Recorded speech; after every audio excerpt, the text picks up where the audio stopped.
my gosh. Oh, hamstring. Up. Sniper, take the other picture.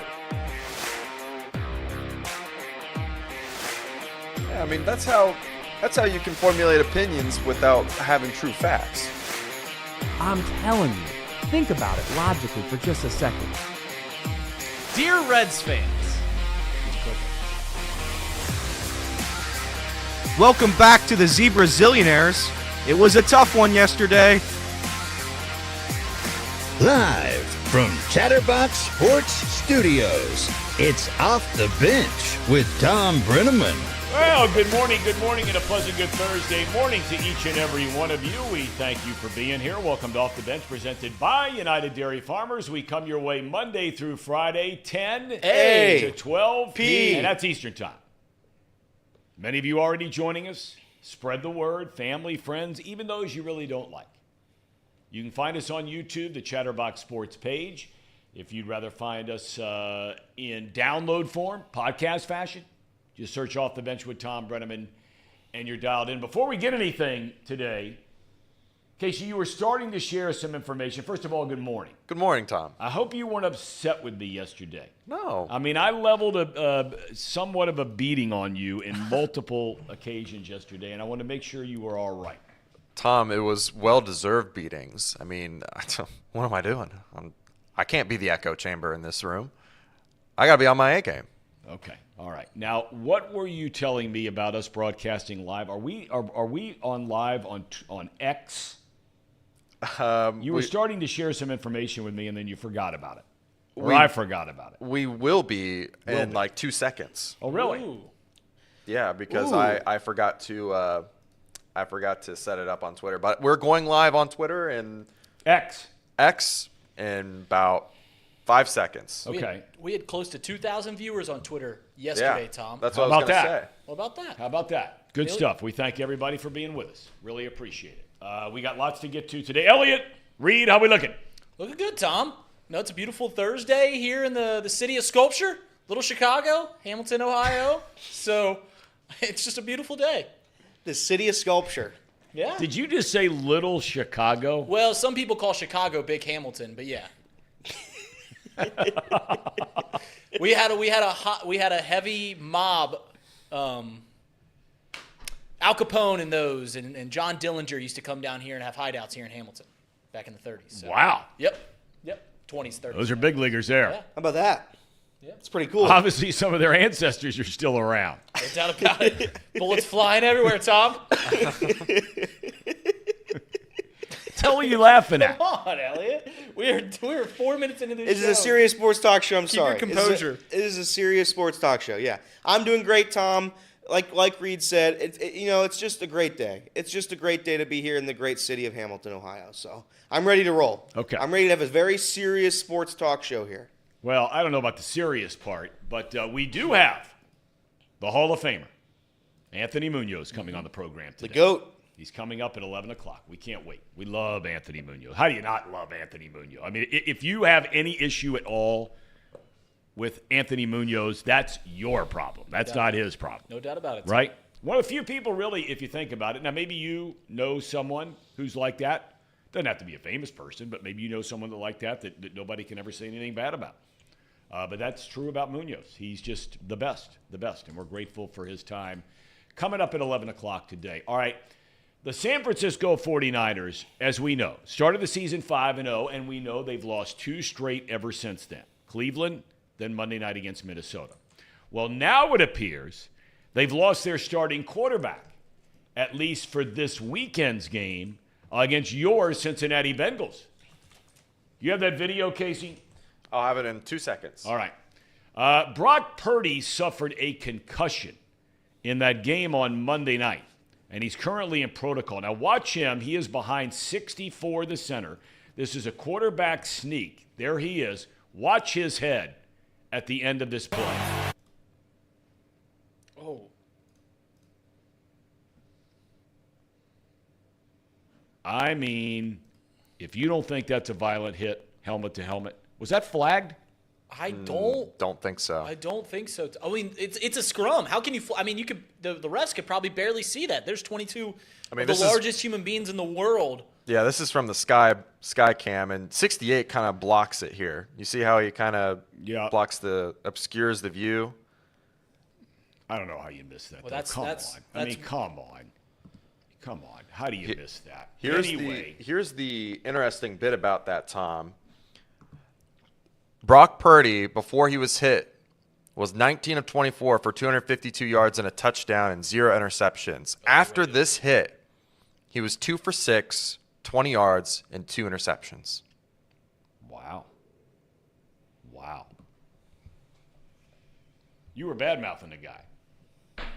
We're going to find out if your theory is true this weekend, by the way. We're about to find out. You're 100% right, Tom. Okay, so no player, if you're wondering, this season so far in the NFL that has gone into concussion protocol, which Purdy is in right now, has come back to play the next Sunday. The last time it happened was Kenny Pickett, I think week 11 and 12, 10 or 11 last year. He's the last player to do it. So if Purdy can't go, his backup is Sam Darnold. Remember him? 3rd overall pick back in 2018 by the JETS, Jets. Out of USC. Walked out of USC. Every time he turned around, he's throwing a pick. I remember watching college games with our NFL crew every weekend. And everybody's telling me how great Sam Darnold is. Every time I looked up, he's throwing. Maybe he was colorblind. Throw it to the guys in the maroon jerseys, not the guys in green. Anyway, he was let go by the Jets.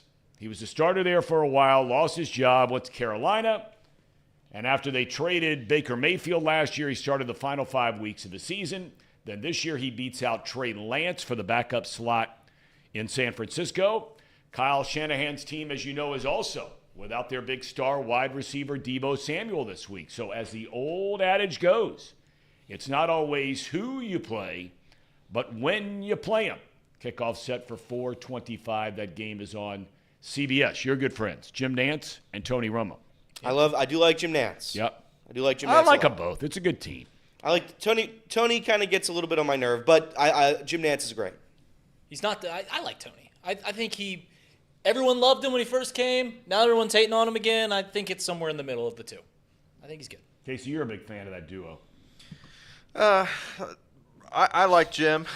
Romo's kind of soured on me a little bit, but I haven't really listened to him this year. I don't like how he predicts the plays. I don't like that. I don't like how he's predicting everything that happens. I thought it was cute when he started it, but now it's kind of getting a little old because sometimes he's wrong, and it's just like, just makes him look silly. With him, right? Huh? Didn't CBS come to his house and try to coach him up? That's word on the street. Word on the street. I don't know. I have no idea. I wasn't there. I have no connections to CBS. No fingerprints. And you win. All right, other news and notes around the National Football League, and there are plenty of them. Reed's guy, Deshaun Watson, will miss his third straight game with a shoulder injury this weekend. P.J. Walker has gone 2-0 for the Brownies, including that win over the 49ers a couple of weeks ago. They put up 39 on the board against Indy. Not too shabby for a journeyman guy from the XFL. 3-time Pro Bowl defensive end Frank Clark is headed back to Seattle. He was a really good player there for 4 years. He played in just 2 games this season in Denver before being released. FC Cincinnati. That's right. Will face New York in the best-of-3 opening round MLS playoff series. The Bulls beat Charlotte 5-2 last night. That was a play-in game for the right to play the number 1 seed FCC. The series begins at TQL Stadium Sunday night, 8 p. on the pitch. You're a little worried about that series, Case. Yeah, this year FC's gone up against them twice, and they have not managed to win. They've actually lost to them and tied to them. And that's exactly what we were just talking about earlier this morning. The Red Bulls, they play very chaotic. They like to flop a lot. They like to get every advantage they can to try to drag the game out. Once they score, they're not trying to outscore you. They're trying to either get a tie or win by 1. And FC has really struggled with them in the past. They have not been able to execute their game plan to their highest efficiency against this team, and it makes me worried. It makes me very worried, Tom. I was unaware until yesterday that what they're doing in this opening round, best of 3, everything else after that is just a one game, like a NFL playoff game. Right. But this year for the playoffs in this opening rounds, it's best out of 3. So that's number 1. Number 2, which is a concern for FC based on what Casey just said, is that at the end of regulation, if you're tied, you normally would have, what, a 30-minute overtime period? Yeah, 2 15-minute 2 minutes, yeah, so 30 minutes total. But you're going to play. It's not a sudden death. It's all, It's all 30. You're going to play. Yep. This year, in that opening round series, if you're tied at the end of regulation, you go straight to penalty kicks. So think about it. If you're an overwhelming underdog and you can just tie the top dog at the end of regulation, go to penalty kicks, and who knows after that. In baseball, the World Series begins tomorrow night in Arlington, Texas. An unlikely matchup if there ever was one. 2 wild card teams. The Rangers will send Nathan Eovaldi to the mound against Arizona ace Zach Gallen. First pitch at 8 o'clock on Fox tomorrow. Dusty Baker will make it official today at a noon press conference in Houston that he's retiring. The 74-year-old ranked 7th all-time in managerial wins, the 4th most all-time postseason wins, including his only World Series title a season ago with the Astros. He is the only manager in Major League Baseball history to lead 5 different franchises to the playoffs, including, of course, your Cincinnati Reds. Donovan Mitchell, I know everybody around here is all in on the NBA. We do. Lots of action. Yep. Yes, correct. Donovan Mitchell scores 10 of his 27 in the 4th, including a game-winning 3, propelling the Cavaliers, those are our guys on this show, to a 114-113 win in Brooklyn. It's Cleveland's first road win in a season opener since 2000.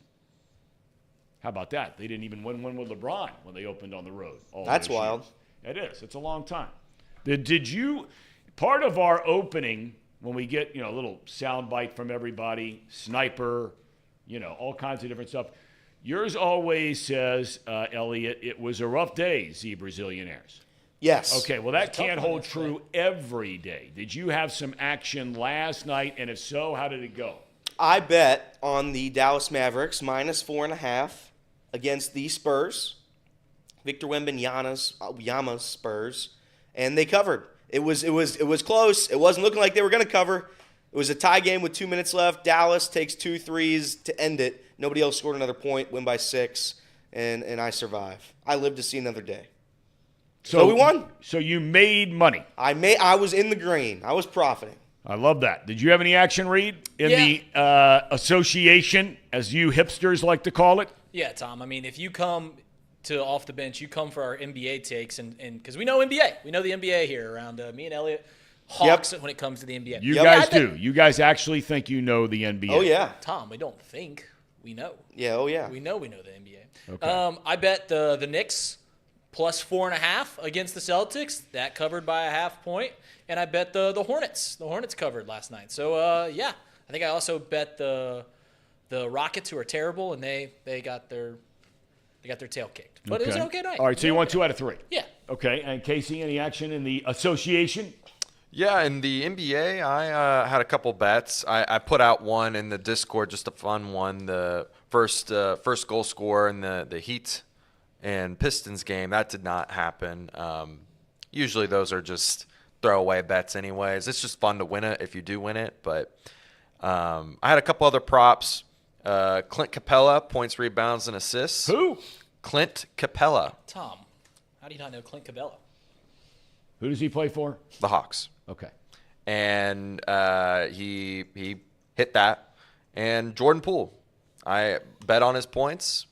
Thought he was going to do something with the Wizards after leaving the Celtics, and that did not happen. He only had 18 points. It was a little disappointing. Yeah, it is disappointing. Mark Fetter says that he wins more betting on the NBA than anything else. What about that? How about that? Tom, who's your NBA team of choice? I'm a Cavs guy. Cavs guy. I am. Even through all your years living in Chicago, you never. Well, I used to go over to the Bulls. That was back in the heyday. I was there when Jordan was there. Yeah. But yeah, I used to go over there from time to time. I mean, how you kidding me? That's one of those deals where when they're your local team, I mean, you talk about a run. I mean, when they're on 82 games a year during the regular season, right? Right. And you live in the town, and so you get to watch every game. Maybe you can do that now, I guess, if you buy that NBA package. Right. But when they're in your town, I mean, you just can't believe it. They're on every night and kicking everybody's tail. And some of the players in the league in those days, all the different teams. I mean, when he first came in, you had Bird and Magic and all those guys and all that going on, then Malone and Stockton and Barkley and Lambeer. I mean, it was all this stuff. It was Isaiah. It was incredible basketball to watch regularly. And maybe it still is. Is it? Yeah, it's a much different game. It's not as physical as it was, but the skill is probably better. It is better than it was back then, just based on watching old film. Tom, who's your favorite NBA player all time?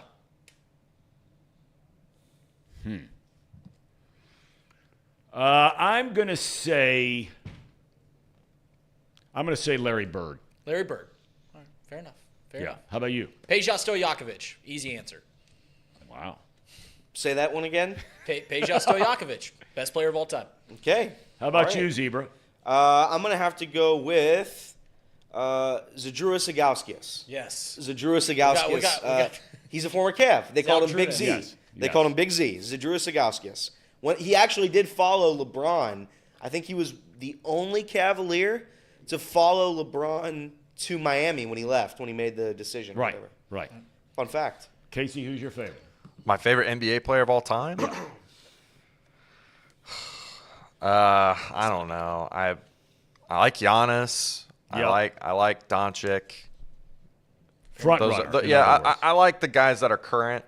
I just So you don't I win was all never conference I was never really big in the NBA growing up, so I just didn't know a whole lot of guys. Well, we'll get you. I on like that. We'll get you on Shaq. that this year. You read and I will teach you. Yeah. Yeah.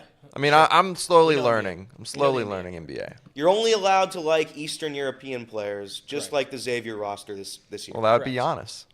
Correct. Not be Yeah. Luka. Does Greece count as Eastern Europe? Sure. It's on the east side of Europe. Yeah. I don't know. Yeah, I don't know. It's not who you think of when you think of Eastern Europe, but yeah, it's on the east side of Europe. Tom, let's defend something for a second. You said my guy, Deshaun Watson. Well, I mean, you talk about him all the time. You badmouth him. That I doesn't mean, he make him killed my the guy. I read the story about his shoulder. They said that he is actually still having to do a bunch of rehab on it because, no, there's no structural damage in there, but there is significant swelling, which is preventing him from throwing the ball. And you're killing the guy. You thought he was jaking. You said it. The news, correct. The news that I heard is that he was medically cleared to play.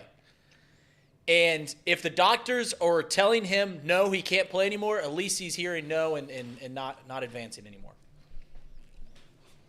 Did he not kill him, Zebra? He killed him. I mean, you don't have to like Deshaun just happy he's Watson and taking what he no for did an off the answer. field or any of that kind of stuff. I mean, no question about that. But, I mean, come on.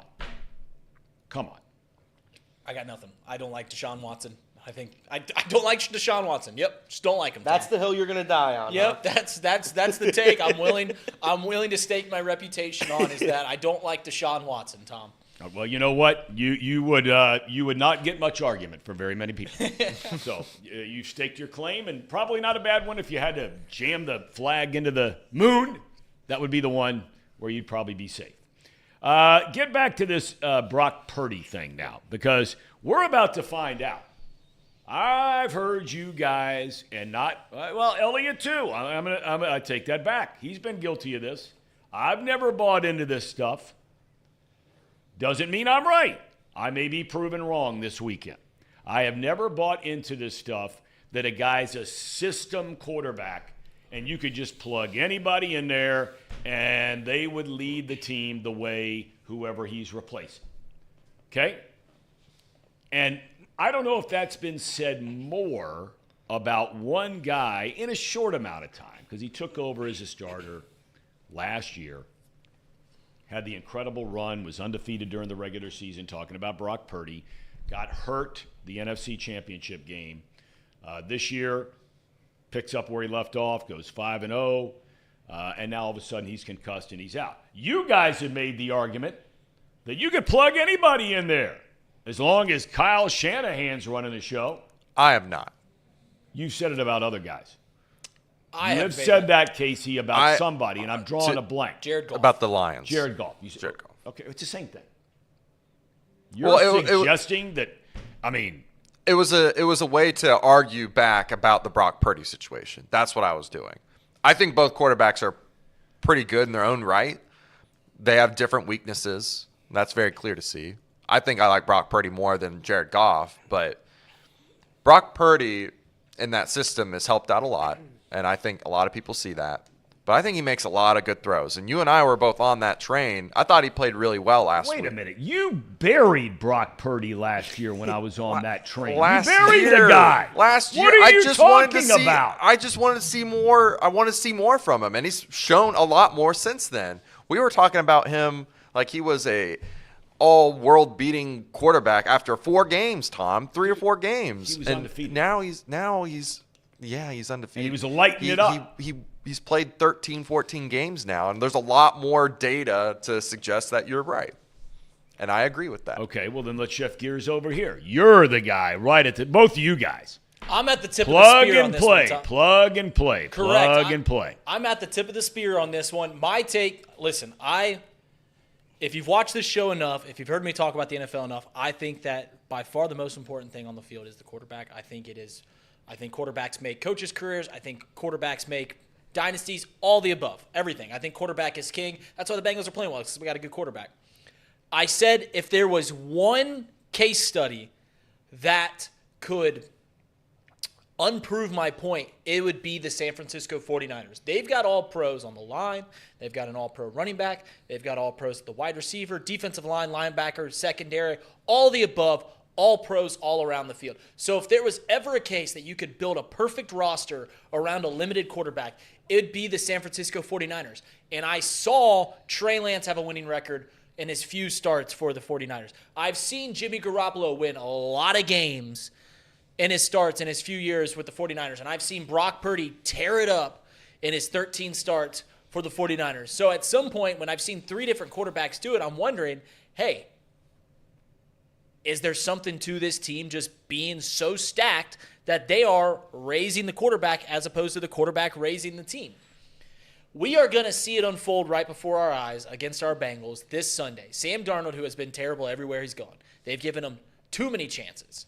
Third overall pick, New York didn't work out. Carolina didn't work out, and now he's getting another chance here in San Francisco, and it can't be a better chance for him because his team is absolutely stacked. And now Debo's not going to play, but regardless, they still got plenty of weapons. So we are going to find out in real time just how good this 49ers roster team is. And if they can still put up 30 points on a good defense like the Bengals, although it comes in and out, on a mostly good defense for the Bengals, then yeah, I don't know how we can defend Brock Purdy and all these things about being a plug-and-play quarterback. When you can plug in Sam Darnold and if he puts up 30 points, then yeah, it proves it. Brock Purdy is a replaceable quarterback. Correct. Now, I don't know if Sam Darnold's the one to replace him because I think Sam Darnold's been very, very bad in the NFL. But if there was ever a team that a quarterback could be replaced, like Reed just said, for all the reasons Reed just said, it's the San Francisco 49ers. Saying all this, I do think Brock Purdy's significantly better than Sam Darnold, without question. I think the Bengals, if they were to lose this game, it would be a sad loss because Sam Darnold's not a good quarterback. He's just not very good.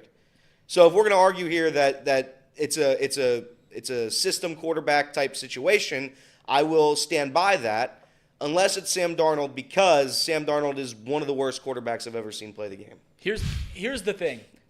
That's true. If Joe Burrow and the Bengals are 5-point favorites like the 49ers were to the Bengals this Sunday, and Joe Burrow is scratched, can't play, Jake Brown is going to be our quarterback, the line's going to be a pick 'em. It's going to go the other way. It's going to say, oh, the other team's favored now. If the Kansas City Chiefs were a 5-point favorite against another very good team, Kansas City Chiefs say playing, this isn't even a good team, but Justin Herbert and the Chargers, and Patrick Mahomes can't play, that line's going to go down to 5 points.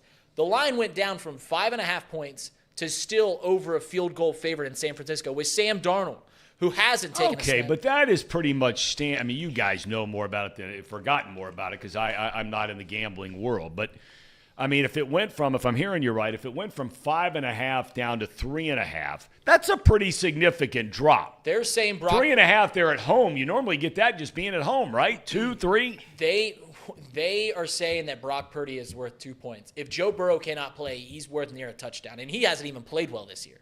If Patrick Mahomes is playing and he can't play, he's worth a touchdown. If I'm trying to think of more quarterbacks, if even like someone like the Vikings don't have Kirk Cousins, that spread's changing 4, 5, maybe even 6 points. And they are saying that Brock Purdy's only worth 2 points. I don't know, Tom. I don't agree with that. But that's why they're in the gambling business, and I'm not. And here's the thing. You guys want to bash Purdy. You comparing, do. Time out. No. Time out. Yeah, time you out. do. Time We out. have done Time nothing out. but defend Brock Purdy. Time out. Yeah. You are allowed to change your mind. Yeah. Each of us is allowed to change our mind. It doesn't make us a bad person if you change your mind. You become enlightened. You try to become better. I You agree try with to that. grow. I Right? agree with that. Knowledge, 100%. right? The knowledge tree. Okay? So, but make no mistake about it. Last November and December and January, you were killing Brock Purdy.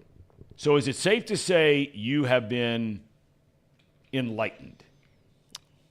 Yeah. I mean, I feel like I've stated that. And you're married now, which helps. Yeah, it helps Right? a lot. Yeah. It opens your eyes It to does. the It does. to the Well, real world. Yeah, it does. Yeah, boy, it opens your eyes. Just wait. Give it about 7 years.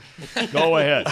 Well, I'm just looking at Jimmy Garoppolo's stats, and I'm just like, I don't know what you guys are talking about in terms of just plug and play. I mean, he had 2 good seasons with the 49ers. He got hurt a couple times, but He didn't have Brandon Ayuk or Christian McCaffrey. he had Brandon Ayuk for the 2021 season. I mean, like all I'm saying is that if you're gonna look at how he's doing so far this first 6-7 games that he's played in, and you extrapolate that out for the rest of the remainder of the year, I mean, Brock Purdy shatters what Jimmy Garoppolo has done with the 49ers. Shatters it by a lot.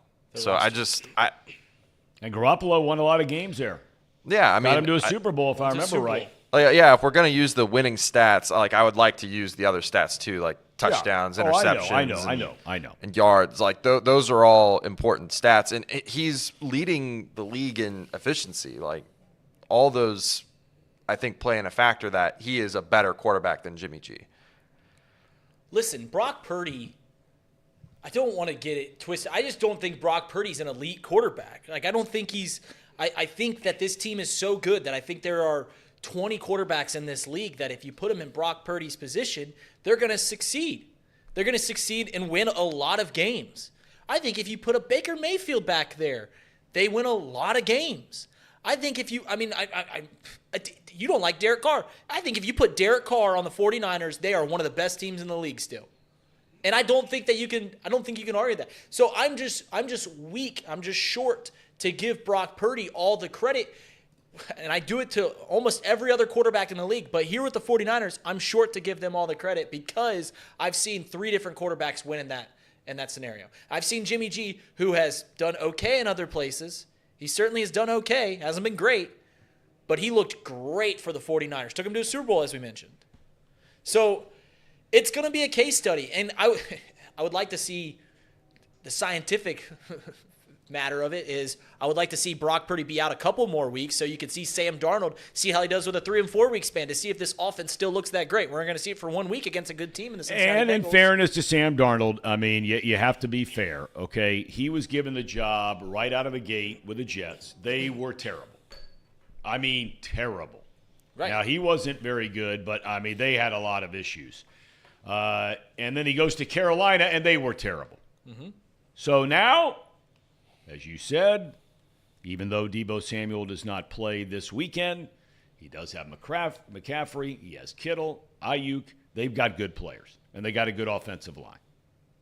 I would imagine they run the ball a lot this week to find out if the Bengals' run defense, which was so grossly exploited the first 4 or 5 games of the year, I still can't imagine. Everybody talks about Sean McVay. I still cannot believe that when the Rams came here, after the first 3 weeks of the season, They were one of the best running teams in the NFL. And they came here and just asked Stafford to sling it all over the place. They didn't even challenge the Bengals' run defense. I would think that run defense will at least be tested this coming Sunday. Yeah, I think they're certainly gonna run the ball. And, typically when your starting quarterback goes down, you limit the playbook. And I still think the 49ers are certainly going to limit the playbook a little bit. But fortunately for the 49ers, they can still get it out to Christian McCaffrey in the flats and see if he can run for 40 yards. They still got George Kittle in these short intermediate routes. And Brandon Ayuk, I don't think that they're going to be as volatile downfield as they were with Brock Purdy. And Brock Purdy made some nice throws. Yes, he does. Beyond the chains. But I don't think they're going to do that with Sam Darnold. But they still can open up a lot of their playbook because of the talent they have. Like Christian McCaffrey, I also have to take against, I think running backs are a dime a dozen. Christian McCaffrey might be the exception to that rule as well because he is a special talent. He can hurt you in a myriad of ways. Yeah, he's a phenomenal player. There's no debate about it. But how healthy is he? I mean, he had the oblique thing 2 weeks ago. He did play last week. He had the big, long, touchdown reception on basically a screen. And he ran right by everybody. 40 yards, 35 yards, whatever it was, into the end zone for a touchdown. All right. A question for all of you in the chat and a question for the three of you here in the studio. Okay.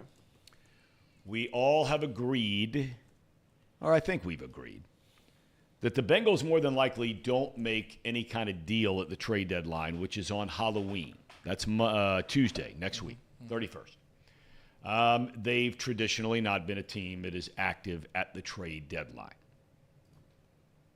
But if they were to go out and make a deal, and they put it on your desk, Casey, on your desk, Zebra, on your desk, Reed, and said, okay, you don't necessarily have to name a player here.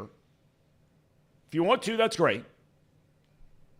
But what would be the area that you look at this team and you say, okay, if we're on board to going out and making a deal, here's the position I would go make the deal to try and get better. Because here you are, 3-3. Burrow's been hurt. The offense has been the worst in the NFL. We understand changes are coming, more under center. Try to get the run game going. We're going to talk to Anthony Munoz about this stuff at 11 o'clock today. We'll start with you, Casey. If there's one area of this team where if you were the general manager, you're Duke Tobin, Katie Brown, Mike Brown tomorrow. Right. And you're given carte blanche. I mean, you're given carte blanche to give up number 1 picks in the future or 6th-round picks in the future. What area are you going to go try and improve? For me, Tom, and it's not a joke. I'm not trying to be funny. I would honestly go get some offensive line help. I would go ask the Patriots. I think that this specific trade in mind with the Patriots to either get a combination of Hunter Henry, Mike Gesicki, one of those guys at tight end, and then Michael Owinu, the left guard. He's a borderline Pro Bowl type caliber guard for the Patriots and plays left guard. That automatically boosts that position up. You let Volson just take that backup role. He's been one of the worst guards in the league this year. Mm-hmm. Take no chances on that, and you're not giving up a lot of picks for it. You're giving up maybe a 4th or a 3rd round at the most for those guys altogether. Like if you paired up a tight end and a guard with the Patriots and you send over a 3rd, that probably works. So that's my trade. So you think offensive line and tight end kind of co-working together there, right? Right. Okay. All right. Is it because you want depth in the offensive line, or do you want a new starter for Cordell Volson? I personally want a new starter because I'm in the all-in mode at the current moment. If you're going to be all in on this season, if you're going to go past this 3-3 position that you're in, let's just shore up some holes. Volson has been ranked like out of the 104 guards that have played in the NFL this season, he's at 100. He's like one of the worst guards currently in terms of efficiency.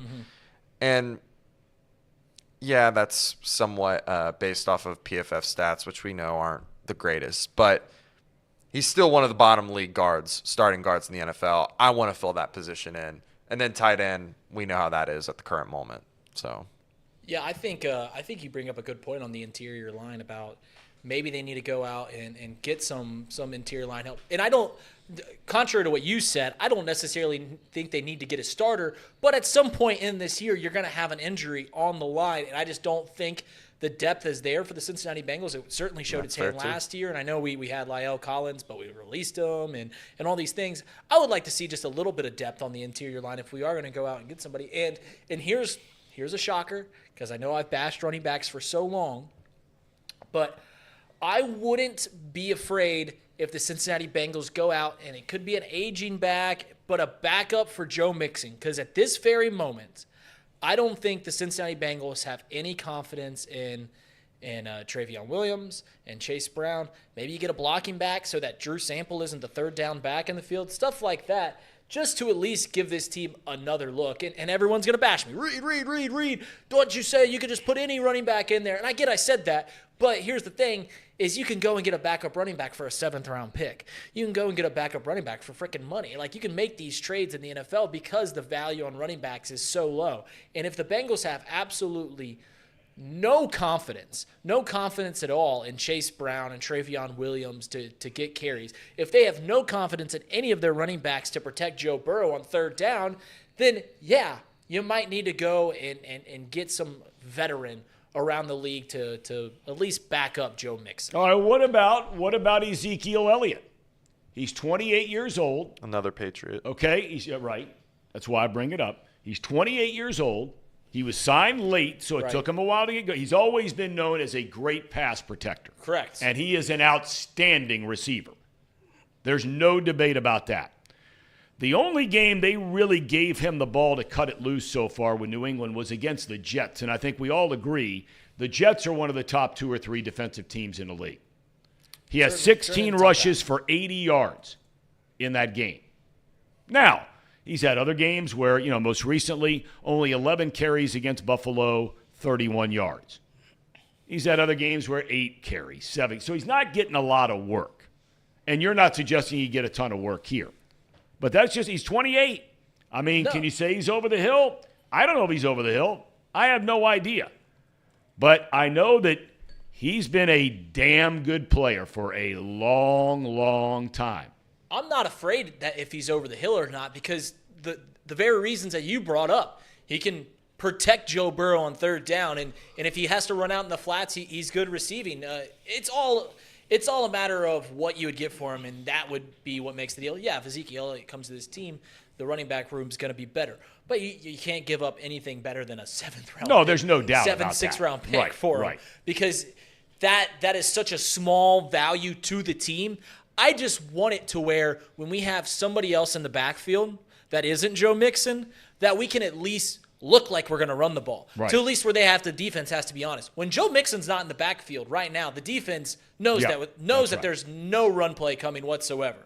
I think Chase Brown's had like 4 carries in the past 5 weeks or something like that, and Travion Williams has a pair of them. So I just want to give a different look more than anything else. And if you get a guy like Ezekiel Elliott, who obviously has had success in this league, obviously he was a marquee name coming out of college, that at least keeps the defense honest. But it all depends what you're giving up for him. I mean, I'm talking even a 6th-round pick might be a little too much for Ezekiel Elliott. So what's your deal? What's my deal? What's your deal? If for a guy like what area? I'm just saying. yeah. I started this with saying you had an area. You want to name a guy, name a guy. But if you had an area and they said, go make a deal and make us better. Yeah, so I'm seeing a lot of things float around. Some people say maybe we can get some extra pass rush. I think the defense is pretty shored up, at least of roster-wise. I think they can still play a little better, but I don't think there's really anything you can add to the defense to really change what they look. So Casey brought up the interior line. I like a depth there. I brought up the backup running back. All these things culminate in, I think there needs to be a legitimate pass option out of tight end. And I know that's the tired take. I know that's what everyone says. But Irv Smith just isn't it. If Irv Smith is gonna run 40 routes a game and we don't target him more than once, then what are we doing? what are we doing with Irv Smith? And I know we're making the move to Tanner Hudson to have a legitimate tight end out there, but I think if they're going to get anything, and I don't think they're going to get anything, but if they were, yeah, maybe you need to get some tight end help out there. That's my answer. Reed stole my answer. I would get Hayden Hurst. I think Hayden Hurst is cheap. He's viable. I think he'd be willing to restructure that deal. I'd bring Hayden Hurst back to Cincinnati. He knows the offense. He fits in the offense. Yep.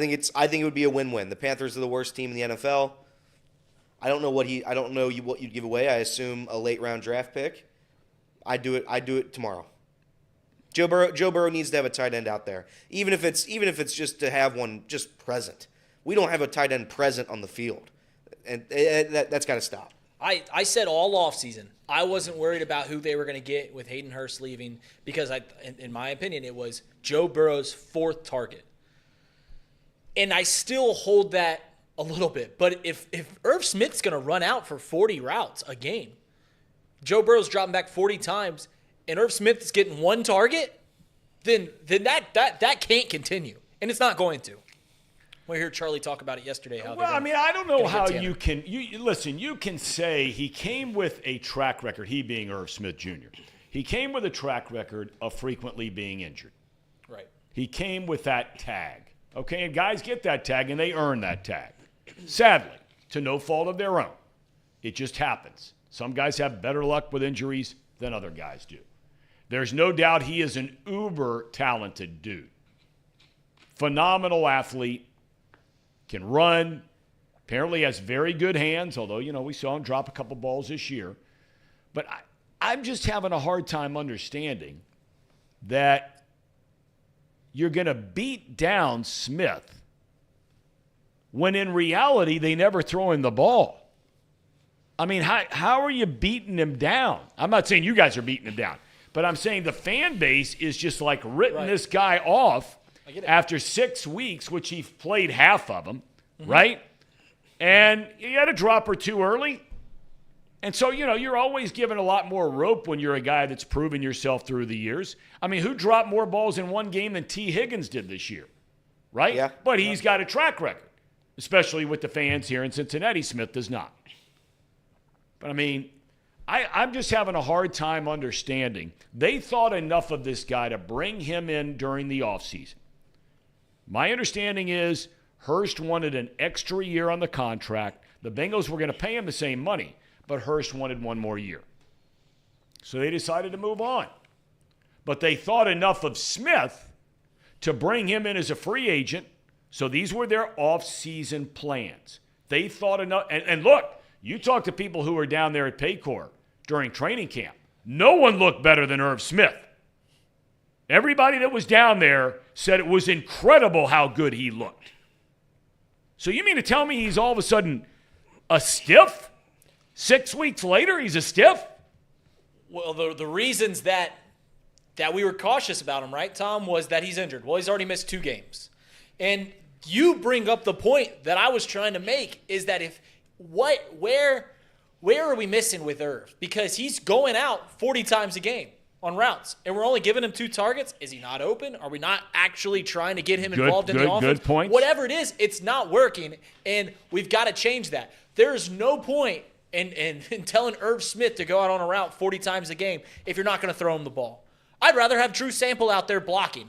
I might as well just put him on the line and give some Joe Burrow some extra protection. So that's the point I'm trying to make is whatever it is about Irv Smith, it's not working right now. Whether they're not giving a conscious effort to involve him to get him the ball, or he's just simply not getting open, that they can't get him the ball. That's right. And what you said is fair. Everybody's killing him. We're 6 games into an NFL season, 7 weeks. The Bengals are 6 games into the season. The time for long leashes is over. They're 3-3. The toughest part of the schedule is coming up. We got to get going here. I get your point. Very early into the season, he hasn't played a lot, but at the same time, you give this guy too much of a leash here. We're over halfway through the season. He still hasn't performed, and then where are we? We're still saying that you're killing the guy. He hasn't played. At some point, you just got to go. We're too far into this season to have this offense still not scoring 20 points consistently. Irv Smith has been a problem. It's time to let him walk. He's a veteran tight end. He hasn't made any noise whatsoever in the 3 games he has played. So it's time to go. We don't have time. We don't have time for Irv Smith to find level here. Tom, he played 50 snaps. 50 snaps against the Arizona Cardinals. He was not targeted one time. Okay, now I would add a third layer to your argument, which is a great point. When you talked about, he's playing all these plays, they're not throwing him the ball. He's playing all these plays, is he not getting open? Playing all these, right? Or how much of it was brought up in the chat, so I'm not going to take credit for this, but it's been talked about before. Has the quarterback gone south on Irv Smith? Yeah. All right, but here's the thing. If that's the case, and we're never going to know the answer to that question. We really aren't. So it's almost like, total speculation here. But let's just say for a second that Burrow, for whatever reason, gave him a chance first couple games of the year, drops a couple big passes, doesn't make a play on some tough throws, one down the sideline, and Charlie made the comment, that's a play, or Jay Morrison made a comment, that's a play he's got to make. I thought that play down the sideline was a really tough play. There aren't a lot of NFL tight ends that make that catch. But anyway, he did drop a couple early, Cleveland, etc.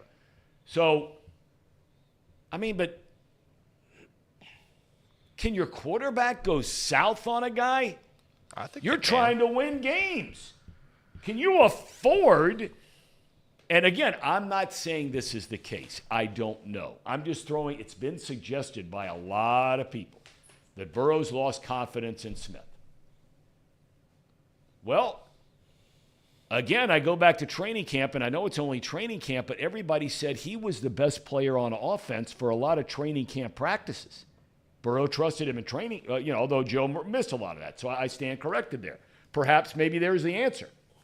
Other guys were trusting Irv Smith. And Burrow never got a chance to in training camp because he got hurt in July. Yeah, and I'm just looking at some of the more – I'm not going to go super deep into this. I'm looking at some of the analytics here. He's not really running a whole lot of routes past the 10-yard line or, the first down marker. And the throws that he's had on the in that range, he's dropped 2 passes, and he's only been targeted 11 times, has 6 receptions on the season. And a guy like Tanner Hudson, who has 5 targets on the season, has 3 receptions, and one of those was past the 10-yard marker, and it ended up being a 26-yard gain. So maybe it is just something where he's more used to Tanner Hudson. Well, that's not even the case either. Tanner Hudson came this season. I don't know, Tom. There's something there there's a clear disconnect. We're 6 games into the NFL season. The Bengals are 3-3. Yeah. We've massively been underwhelming so far. You cut him loose. There's not really even a debate anymore. He hasn't worked out. I'm sorry. It's the time for babying him is over. Joe Burrow's not throwing to him, and for whatever reason, it's not personal. It's a sport. He has 3 other elite wide receivers to go to. It's not in Joe Burrow's mind. Right. But either way, he's not in Joe Burrow's mind. He's not fitting in the offense. We're 6 games into the NFL season, and we have to go. You got to go. All right, speaking of going, you've got to go because I understand you're actually going to go outside for the weather today. Yeah, so give me about a minute here. I'm going to go run outside. Hold on. So you went outside, and while Elliot's doing that, look, Craig Samlin in the chat brings up, Reed. Yeah. You mean to tell me we have less than 10 tight end targets basically on the year, right, per game? Correct. A lot less, right? Like 4 or 5. Irv Smith's played 160 snaps this year. He's been targeted 11 times. Okay. Casey, I'm going to turn while Elliot's going out to get the weather going, just be able to do that? Yeah. Okay. Here, I'll just do a quick math here on how many targets we had at the tight end position. Talk about this for a second because I'm going to run out too. Keep going. So just the first 2 weeks alone, Hayden Hurst was targeted 7 and 6 times. So that automatically breaks what we've done the last 6 weeks as a Bengals unit. And then 2 targets, 4 targets, 7 targets, 3 targets. The tight end position does matter with this group. It does. It's a small part, but those are no production out of it. You're getting none. You're getting nothing out of it. So you can't afford to have a nothing burger in the NFL in any position. Correct. All right. So I think I see Elliot. All right. I think we're dialing in. So let me cut to him. Well, hey, everybody, it's time for the weather. And I know what you're saying. Elliot, you're not in studio, but you just were in studio. How'd you get out there so fast? Don't worry about it. I've got secret tunnels everywhere. I've got secret tunnels all around this city that you don't even know about. The lawnmower man, he uses them to travel, to cut the cement everywhere. All right, it's beautiful this morning. I want to say right now, it is beautiful. It's more gorgeous than anybody's ever been gorgeous. It's 48 degrees, 50 degrees. It's going to get up to 77 today. It's great outside. And people are going to say, I know what you're already saying. Elliot, this bit is tired. The weather stinks. The weather's the best part. The weather's the best part of the day. I know what you're going to do. You're going to listen tonight to some other forecast. Don't do that. I'm telling you right now what the weather's going to be, and it is gorgeous outside. 75 high, low of 48, and I have the gumption, the fortitude to do what other weather people don't have the gumption or fortitude to do. I'm outside live. I'm not in some studio. I'm not in front of any green screen. Look at that building. That building's beautiful. And that's just Hamilton, Ohio for you. That's all I've got. That's the weather. I hope I elevated it enough for everybody else, because that's what we're doing out here. We're elevating. We're elevating. The weather's great. Ronald Reagan, back to you. Ronald Reagan? What? Even when he's not in studio, he's doing this. I don't get this bit. Listen, here's the thing about Ronald Reagan. If you, I don't know, make millionaires, billionaires, maybe that'll trickle on down to us common folks. But I don't know, Elliot. I mean, I got nothing for you. I got nothing. All right, just give it back to me. Give it back to me. Listen, Ronald Reagan, in this bit, everybody's going to make fun of the bit. Elliot, the bit's not funny. The bit's hilarious. And if you don't get it, that's on you. That's not on me. I make funny bits, and not everybody likes them. That's not my fault. That's not my problem. It's beautiful outside. Go bask in this weather. Frolic in the grass. Jump in a pool. Pools are probably not open. It is a little bit chilly outside. Don't jump in a pool. The Hamilton River's open. Go into the Hamilton River. We're going to have ourselves a day. Casey, let's read some ads. Thanks, Elliot. Man, that was big time. Yeah, I mean, the fact that we got him. Now we're really expanding here. The fact that we got that set up outside the studio is pretty awesome. That we got that And live. I'll tell you, that was a beautiful look. I mean, the first thing that I thought of looking there, that shot. Can you go back and just take a still of that real quick? I'm assuming we recorded that, so we could go back and just take a still of the background. I mean, it looks, look, it's like something out of like a small town in New England. Look at all the colors, the leaves, right? Look in the background. I don't the know. Church. New England looks more. I mean, maybe like Boston, but maybe it looks more like downtown New York to me, Tom. That skyline's just gorgeous. Casey, we got some ads. Continue on with what you were going to do. The Bengals report, which we just got really in depth with, is brought to you by Encore Technologies. Encore Technologies provides IT solutions for a data-centered world with a suite of services from mobile computing to desktop to data center, supporting both centralized and work-from-home computing modules to improve efficiency and productivity. The path to innovation begins here. Visit encore.tech. And then let me tell you. By the way, Zebra made it back in the studio. Well done, Zebra. Thank you, guys. Thank you. I had to sprint back here. Listen, everybody knows I'm not one for sprints, but that's what I had to do. I had to climb up to the top of that garage, and now I'm back. Did a wardrobe change, too. Well and done. a wardrobe change. Yeah, wardrobe done. change. Yeah, wow. Good job. Okay, go ahead, Case. Fantastic for Elliot. I got this new premium alkaline water. You're not so new anymore. Pawnee water, made right here in Hamilton, Ohio. Made with natural limestone filtration, unlike the artificial processing that other brands use. The result is a healthy alkaline water, the best tasting water in the world. You can visit Pawnee Water at PAHHNIwater.com to see where you can buy this great tasting water. And for me, it's the pH level. It's not a 7. It's not a 9. It's a perfect 8. Reed, what do you like about this water? I like the name. Listen, everyone's wondering, how do you spell Pawnee? How do you spell Pawnee? It's P to the A to the HHNI. Yes, that's Pawnee. P to the A to the HHNI. Yes, that's Pawnee. P to the hit it, Ellie. That's horrible. Oh, boy. I mean, that just makes my skin crawl when he does No it every Black Eyed time. Peas fans, huh? Well, no, I am. You just ruined it. So, yeah, Pawnee, here's the thing about Pawnee. It's the smoothness. It goes down the gullet nice and easy. When I'm sprinting back and forth from the top of a garage back down to the studio, I need a refreshing liquid. I'm going to take Pawnee water first. Everybody should go out and get it. It's phenomenal. It's the best water in the entire universe. Go get Pawnee today. P to the A to the H. What is it? HHNI. Yes, that's Pawnee. What is it? P to the A to the HHNI. Yes, that's Pawnee. That's it. All right. Tom. We have a super chat, Tom. We do have a Yes. super chat. We have a super chat from Ben Riley. Ben Riley. Might be Spider-Man. Ben Riley, I saw that. Question: theories as to why Zach/Brian are not very creative on offense yet. Lou will break all the rules to win. What does that mean? Break all the rules to win? I don't know. I don't know. But he Is said, that a Michigan reference? did Lou coach at Michigan? Listen, I don't know why the offense has been inept in terms of play call for years now, and that's the biggest question. That's what everyone wonders: is why can't we do more offensively with all the talent that they have around? Well, if you had Anthony Munoz on your offensive line, I mean, think about this for a second. It's one of my favorite guys in the world. We're going to get to Anthony here in a second. But I was just reading a little bit about, all the Pro Bowls and the Hall of Fame and all that kind of stuff. But, man, when you look at some of the lists that are put out where very educated football people that have been around for a long time, they'll rank their top 100 players in the history of the game. Anthony Munoz ends up being somewhere between like 10 and 15 and by far the highest rated offensive lineman to ever play. Now think about that for a second. We talk about acquiring this guy and acquiring that guy and everything else. Anthony, good morning, my friend. It is so nice to see you. Great seeing you, Tom. Thanks for having me. How you doing, buddy? I'm doing all right, man. I'm the only guy in the world that calls you the Chief. I don't know where we came up with that back when you and I were doing Fox games together. But, of course, I had another nickname, if I remember, that you gave me.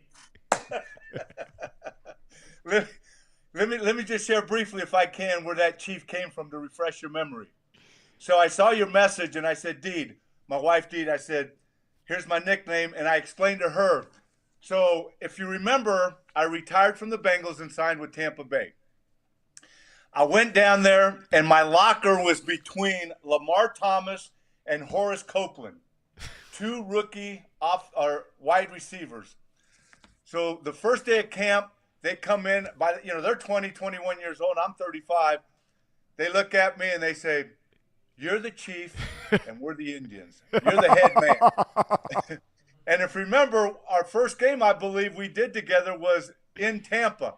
Yeah. And they came up to me and they said, Chief, how you doing, Chief? And that's where that nick. And I think you've kept it going.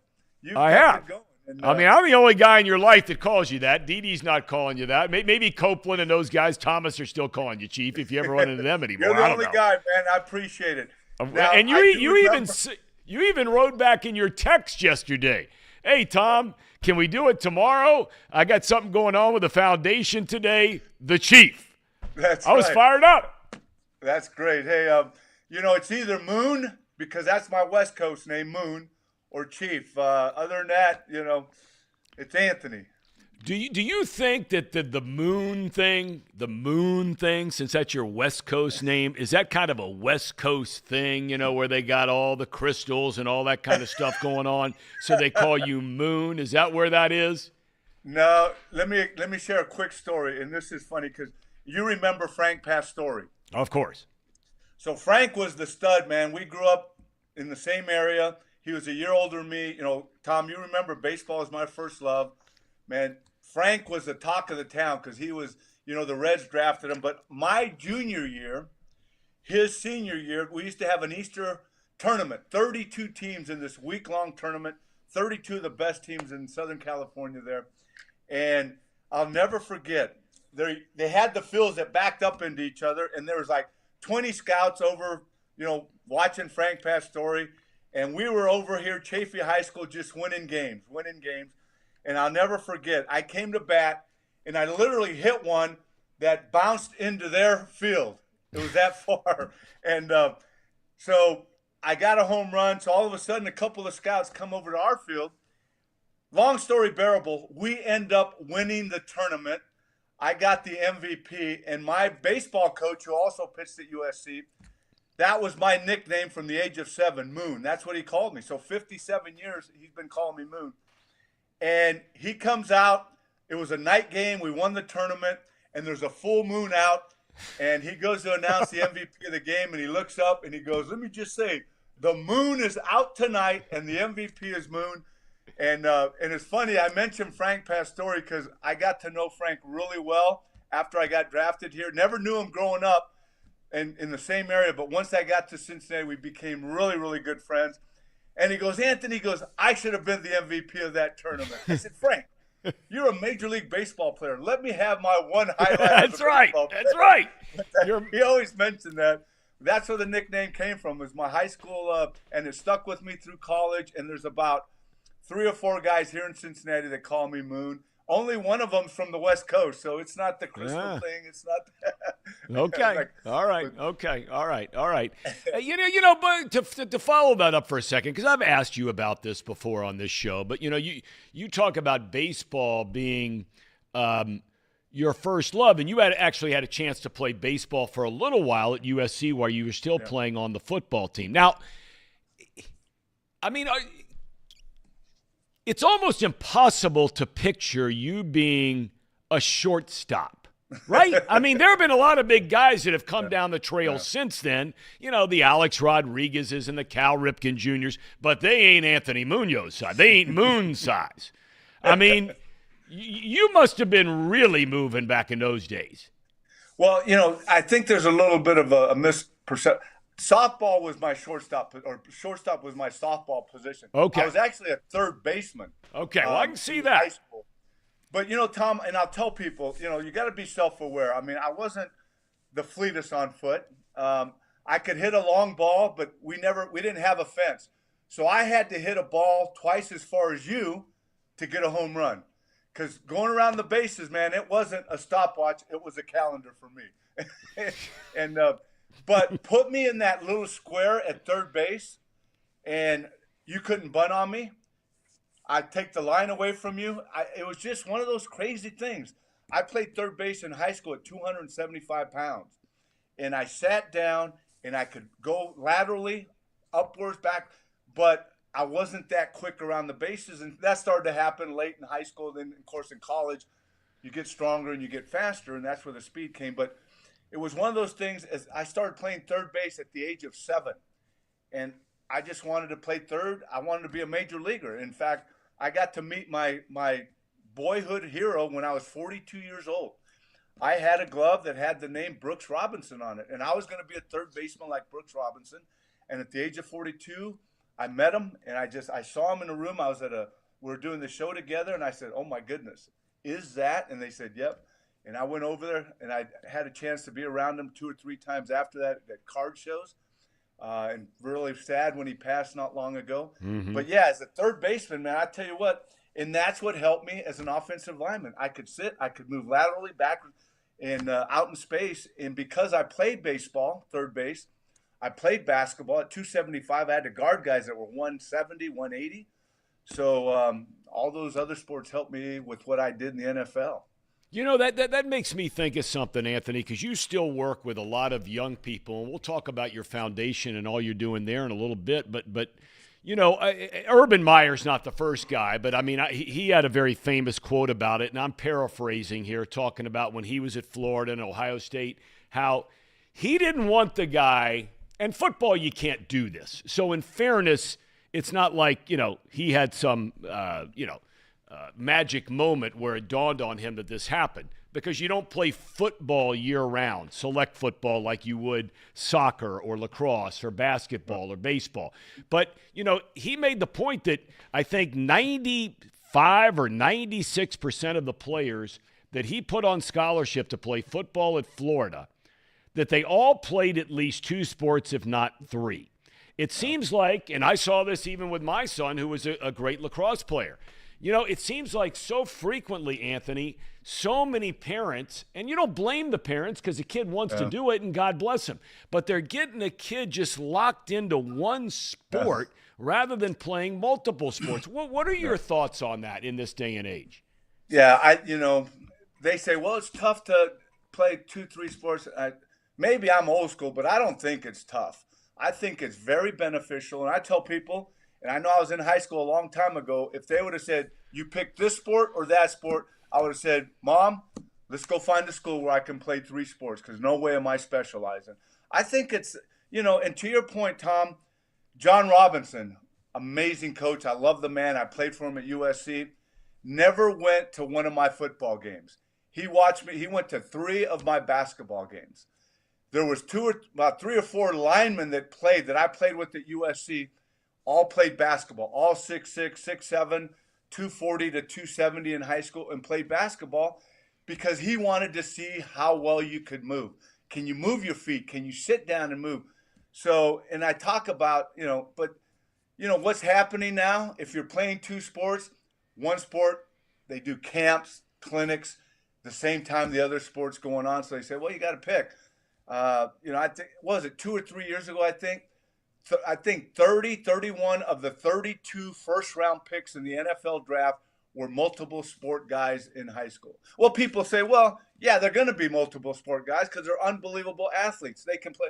No, well, if you put the time in every sport, you can do it. I still believe it can be done, but there's so many people that don't believe that, so that's the whole mindset with parents. No, they can't do that. We have to get coaches for them at 8, 9 years old. Got to send them to this camp, that camp when they're 7, 8, 9 years old because they're going to get a full ride to college and they're going to be in the NBA and NFL or MLB.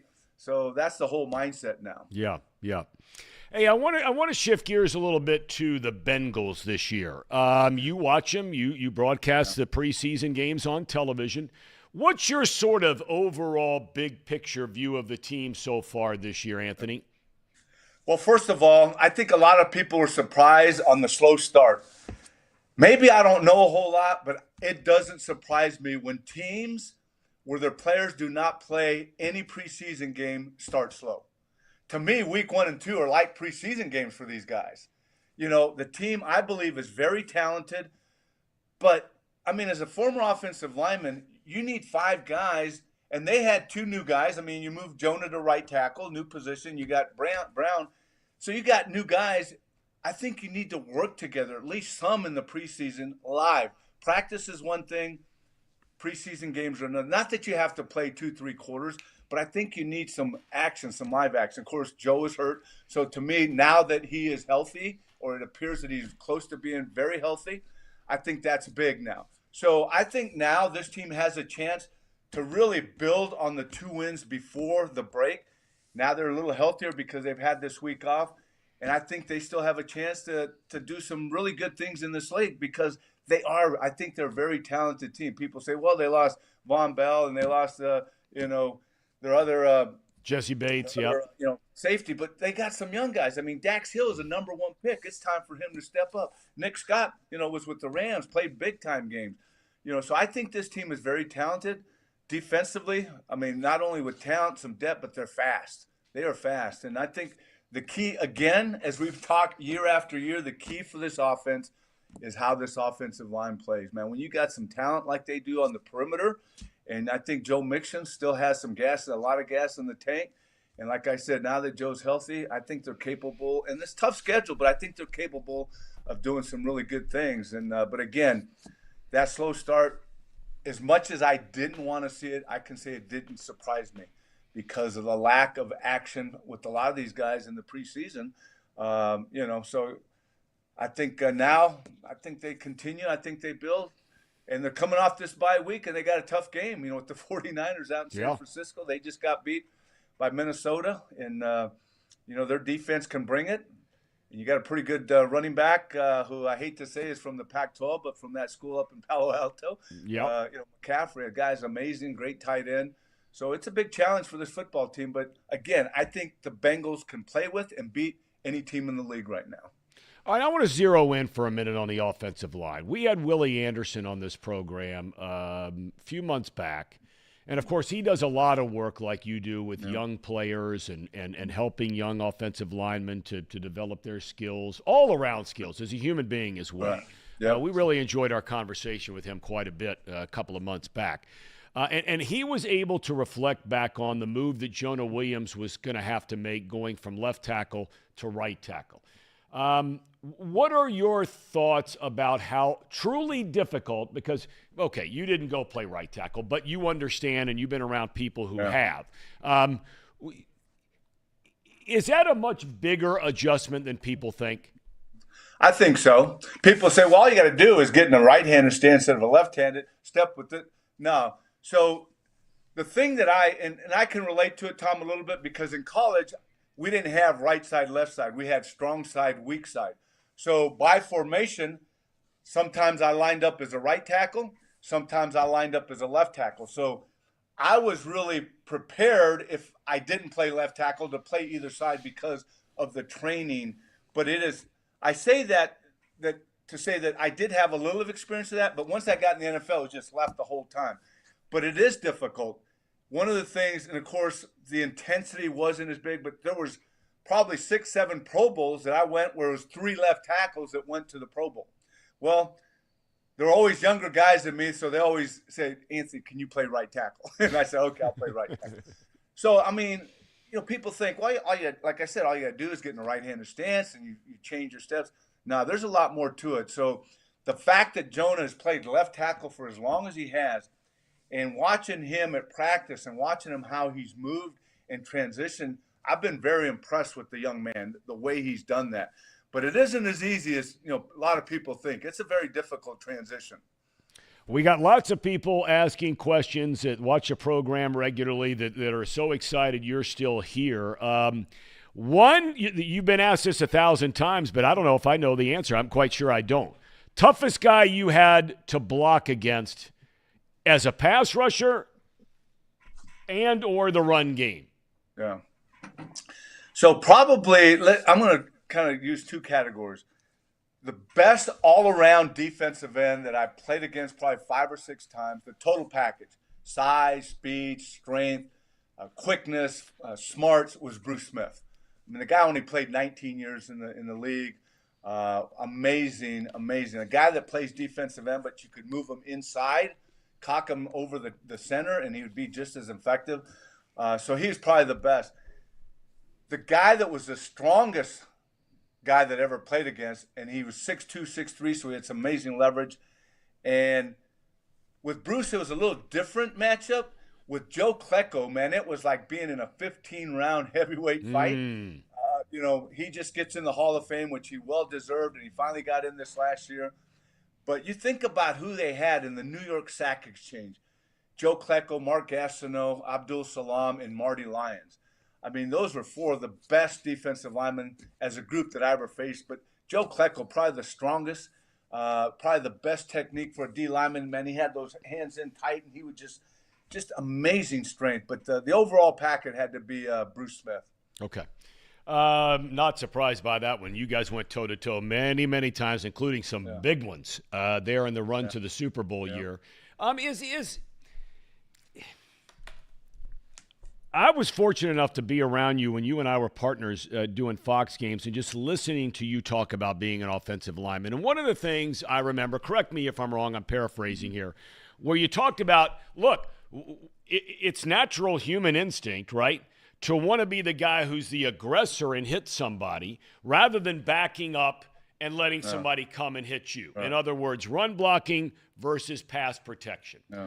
And I'm not asking you to evaluate the play calling. I'm asking you, with this new offensive line, I'm asking you, have they truly been given a chance to prove whether they can run block or not? First of all, let's talk about, my analogy and what I've said. So a lot of times I have kids that say, I want to play defense because I want to hit people.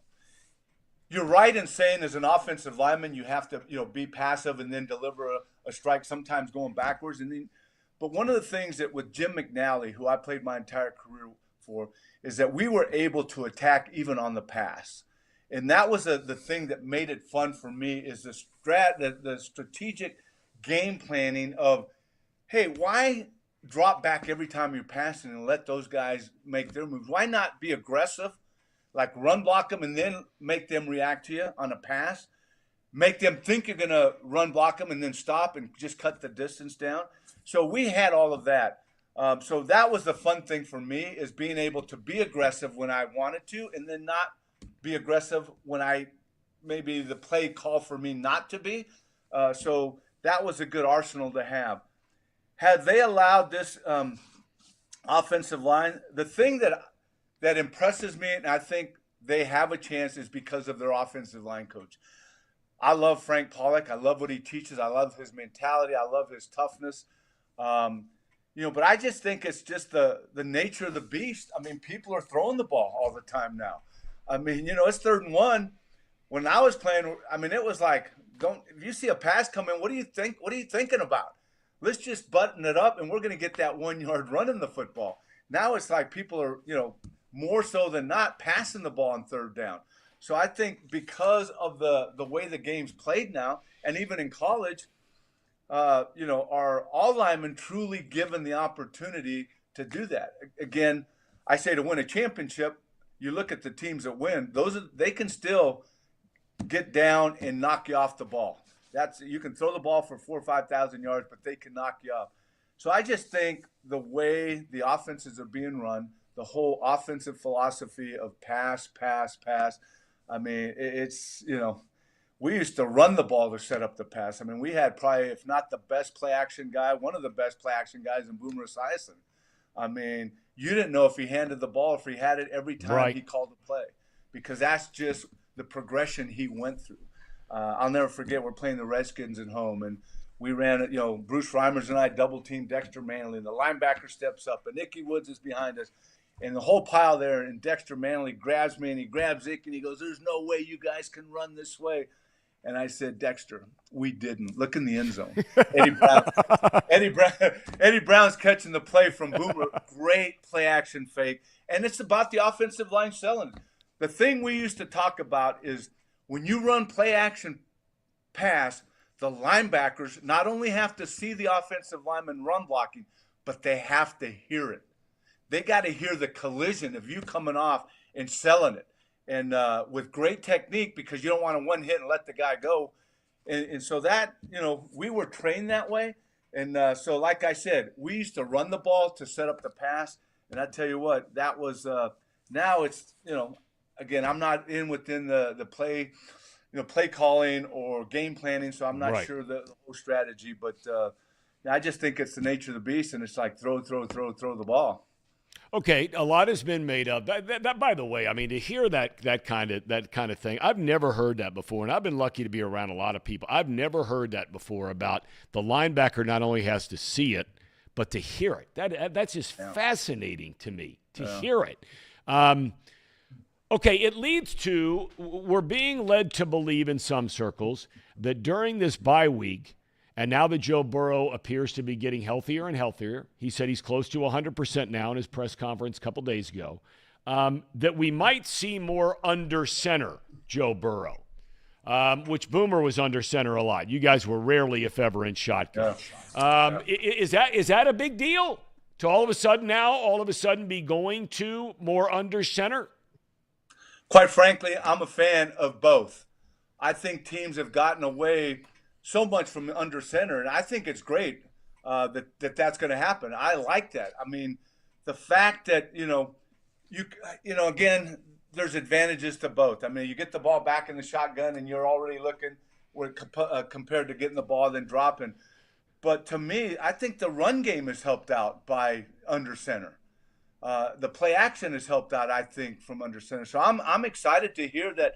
Yeah, they'll be getting a little more under the center, because I'm a big fan of doing both. And I think so many college teams have gotten away from. I mean, even I watch my grandsons playing 7th and 8th grade. They rarely get under center. Yeah, they rarely do. 3rd and 1, you're in the shotgun. 3rd and 1, you're under center. Oh, I think it's gonna be a quarterback sneak. I mean, come on. Let's.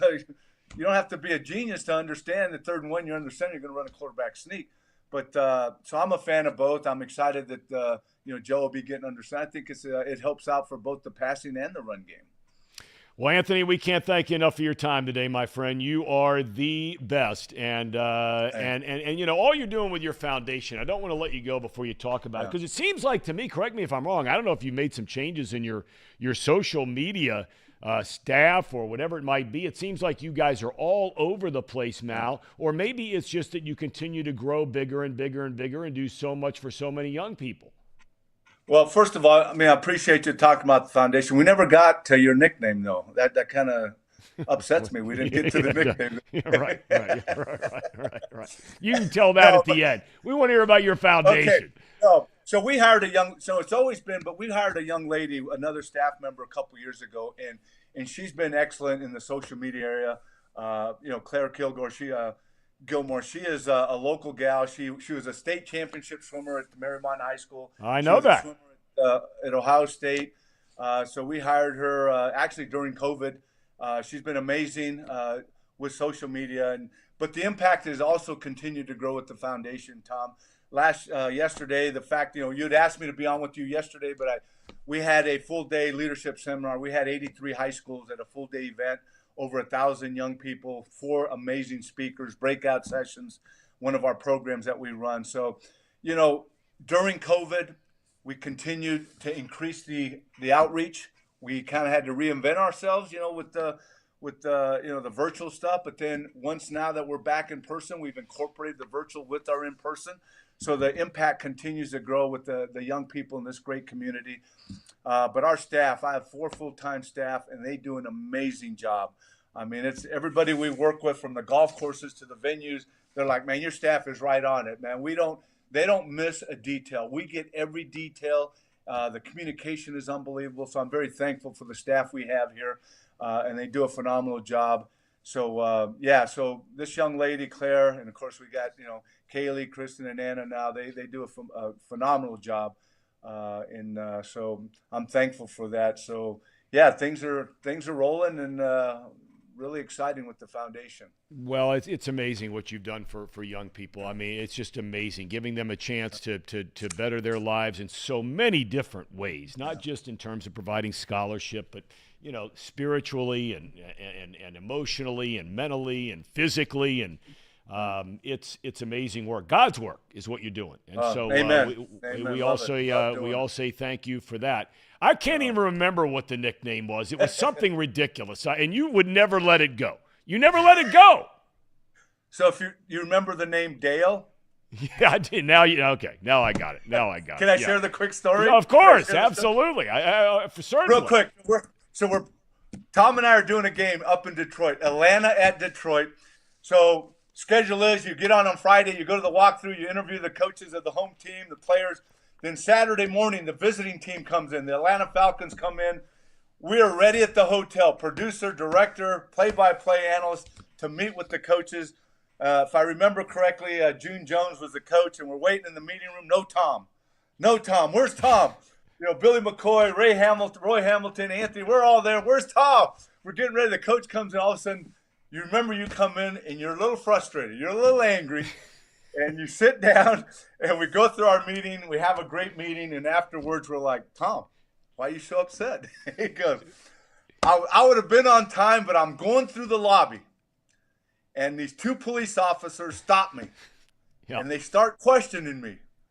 And I guess you had looked similar to someone they were looking for. That's right. The guy's name was Dale, and you pull out your license. I'm Thom Brennaman, not Dale. You remember that? I do remember. You're right. So dude they were looking for. That's exactly right. And you fit the description, and we go, not our Tom.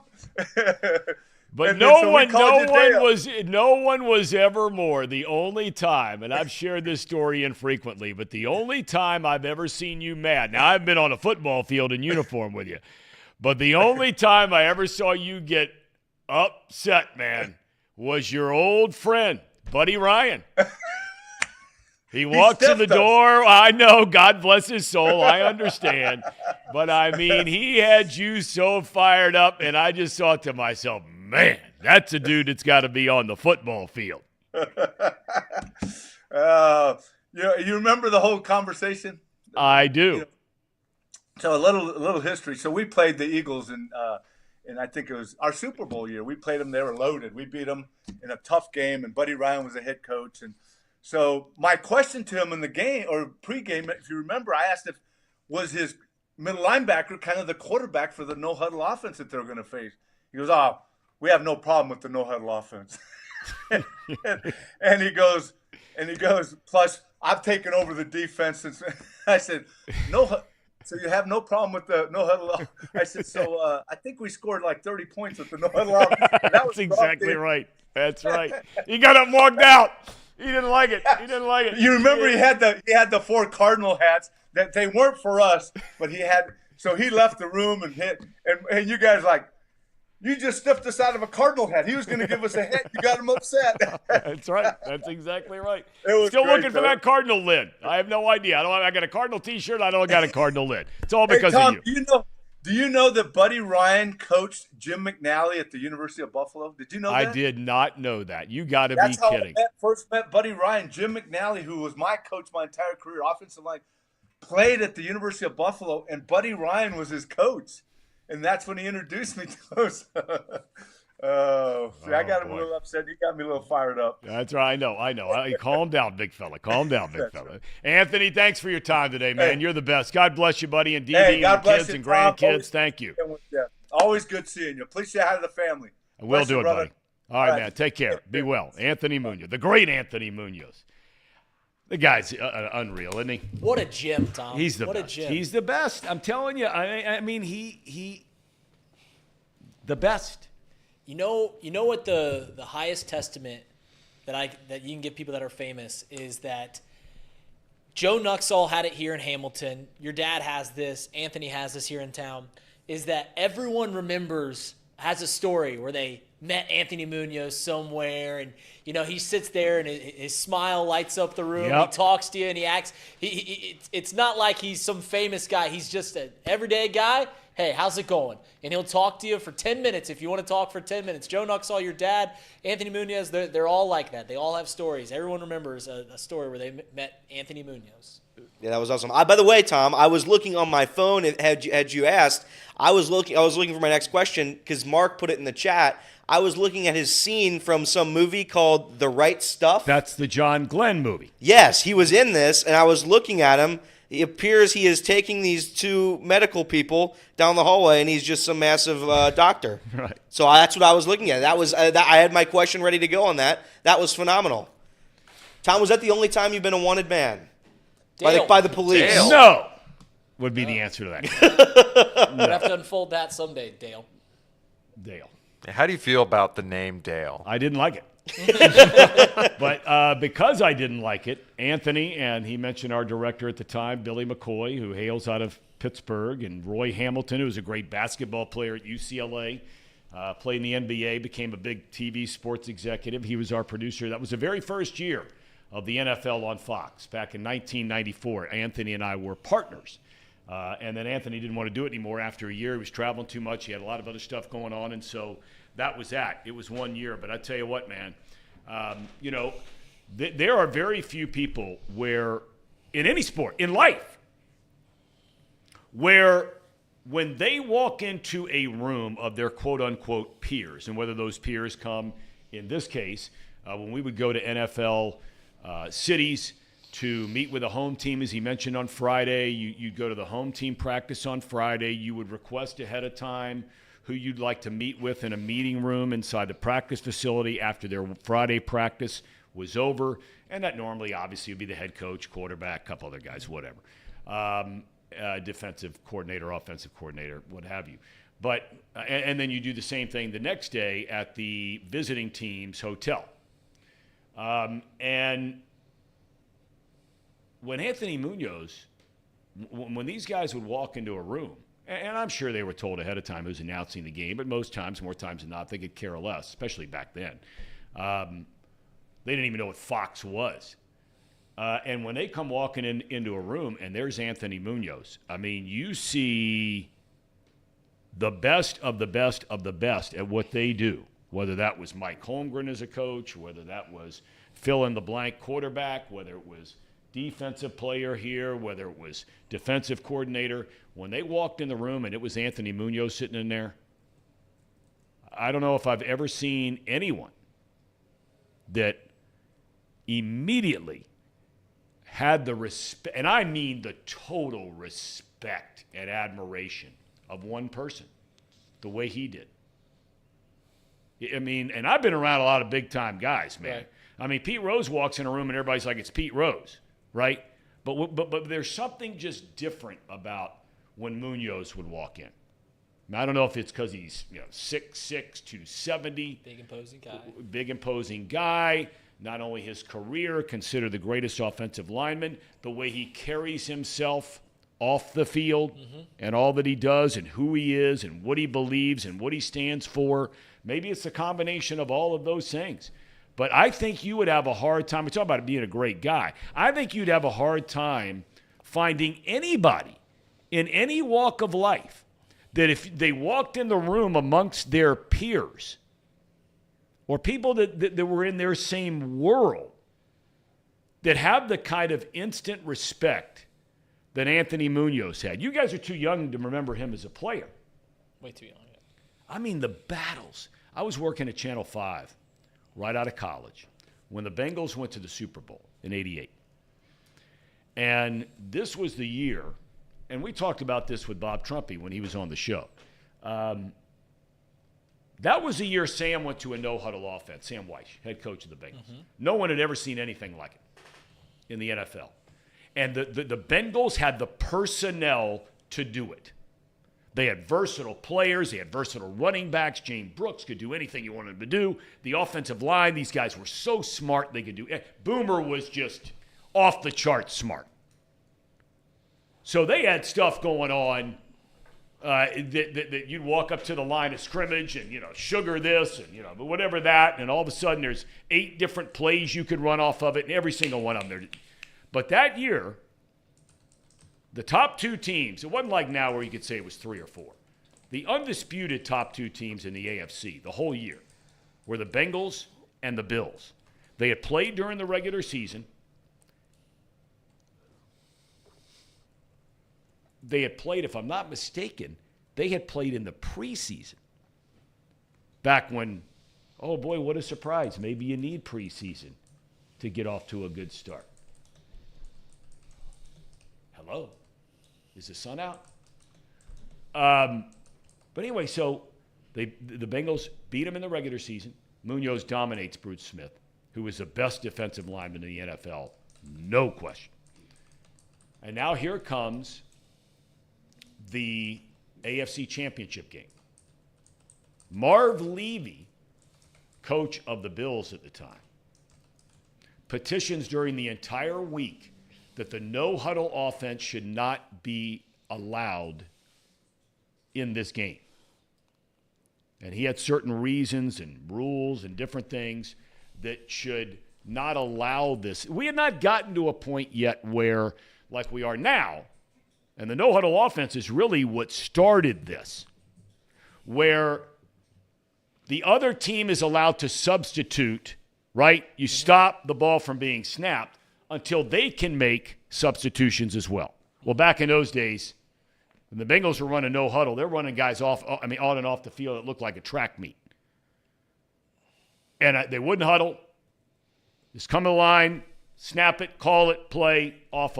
So Marv Levy's trying to get the commissioner, Paul Tagliabue at the time,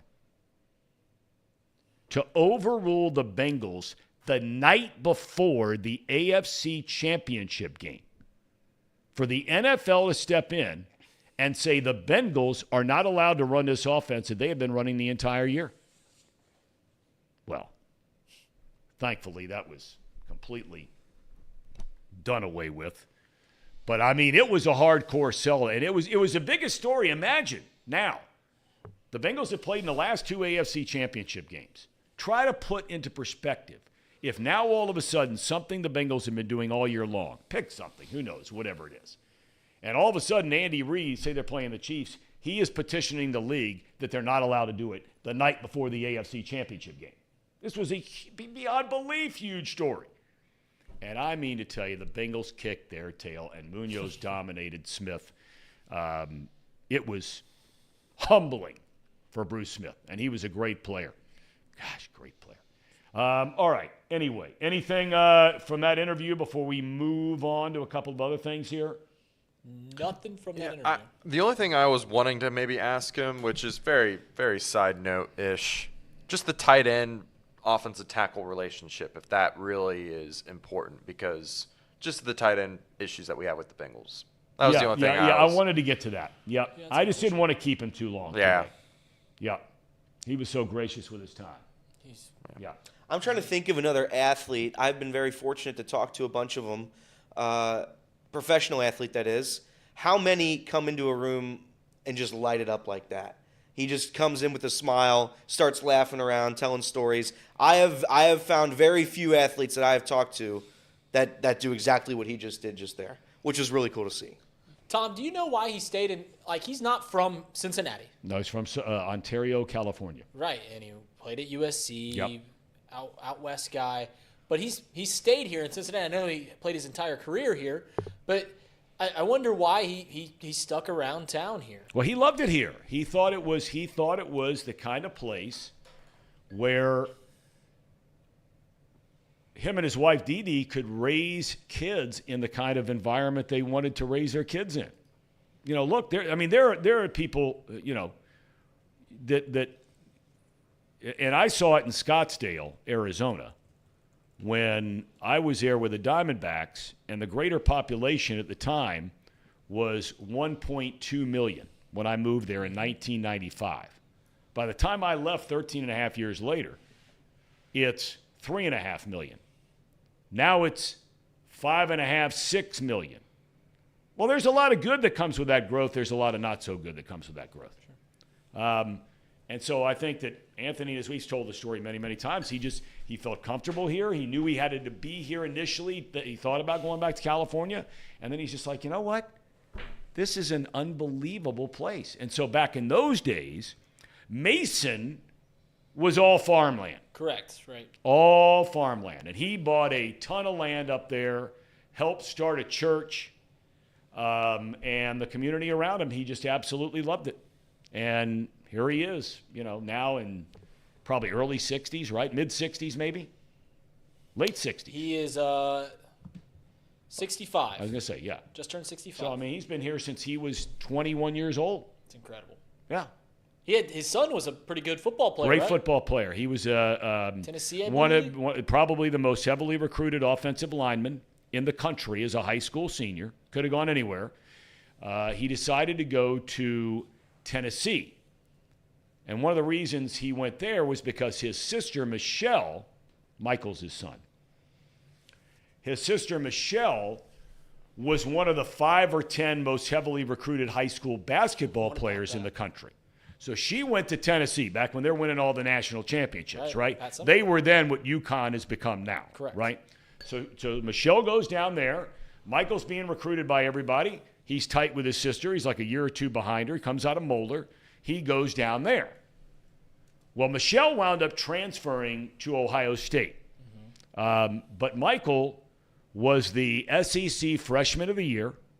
He was first team all-conference as a left tackle at the University of Tennessee as a freshman.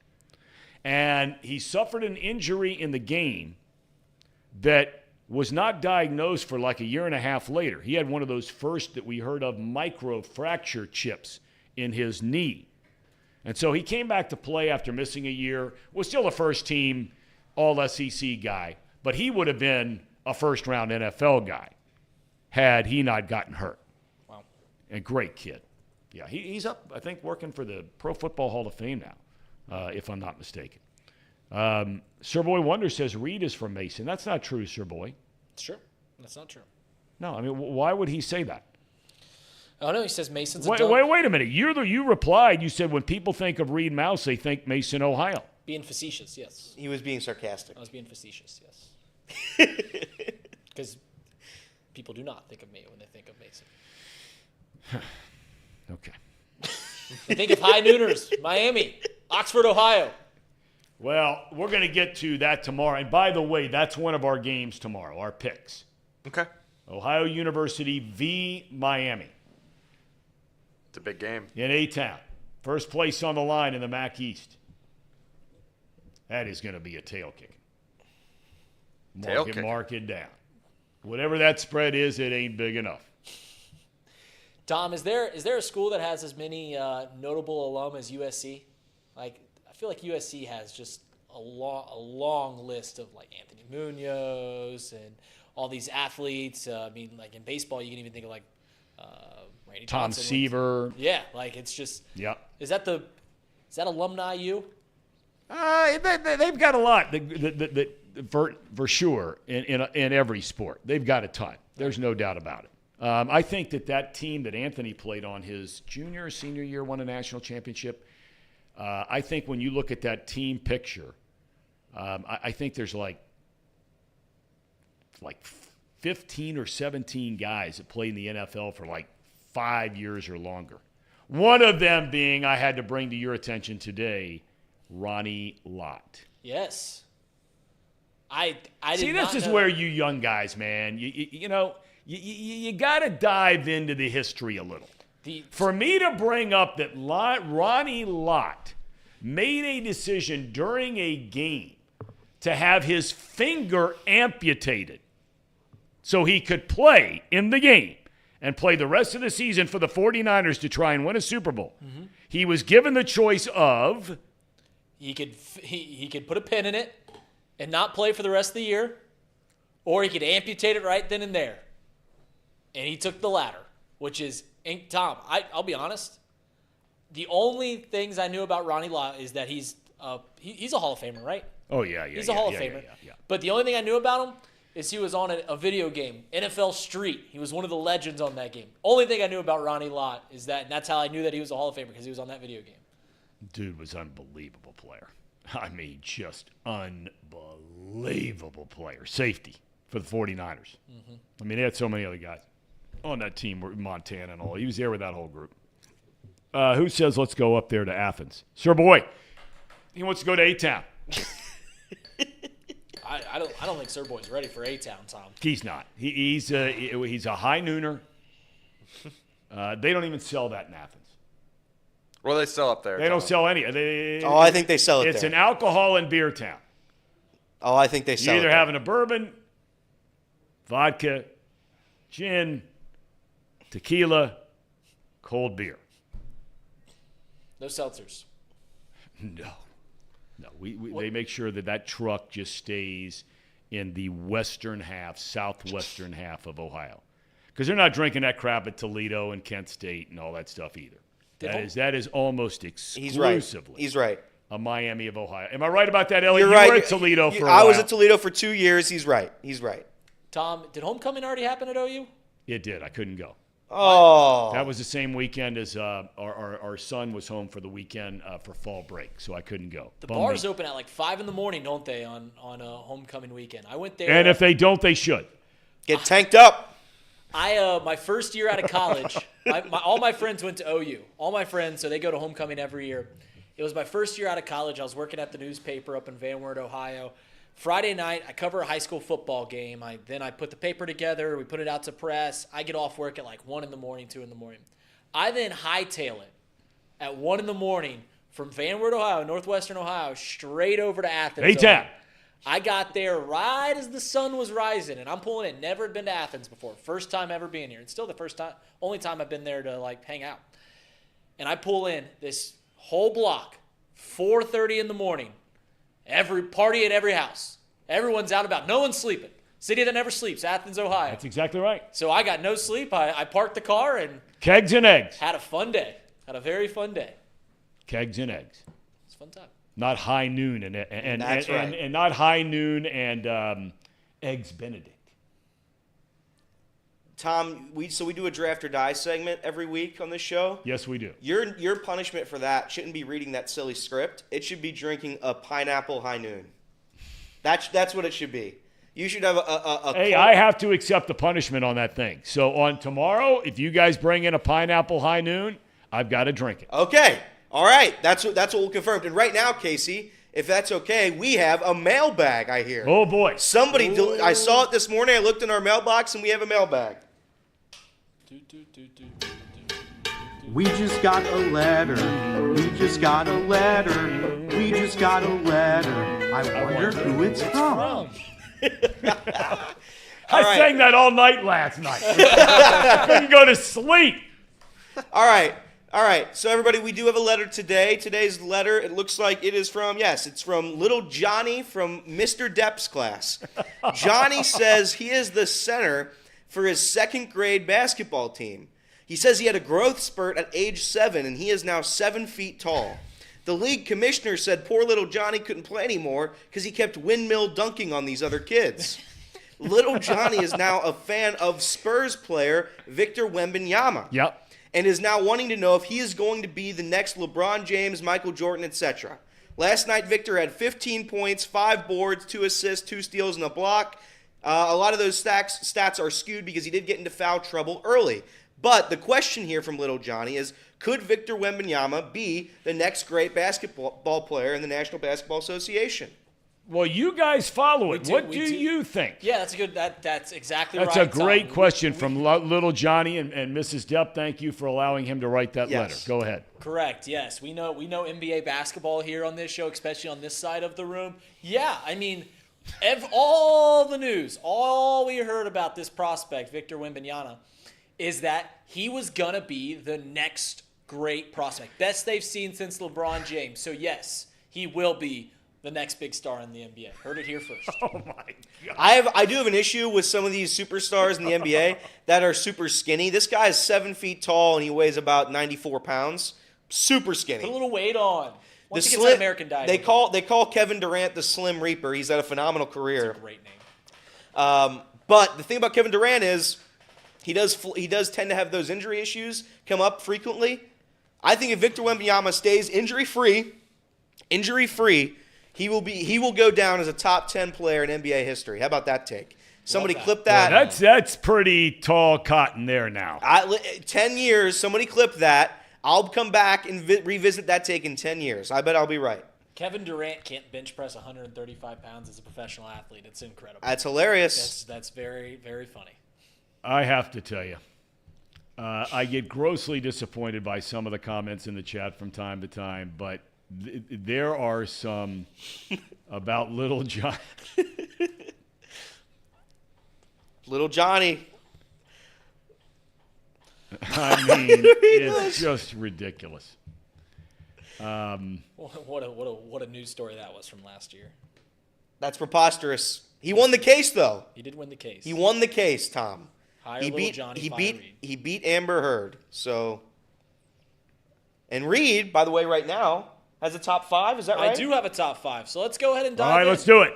Hang on, give me a second now. No one. And I do have a cherry on top, a very good cherry on top that might be up for discussion here in a little bit as well. I would love to discuss that. I think I saw. Was it the?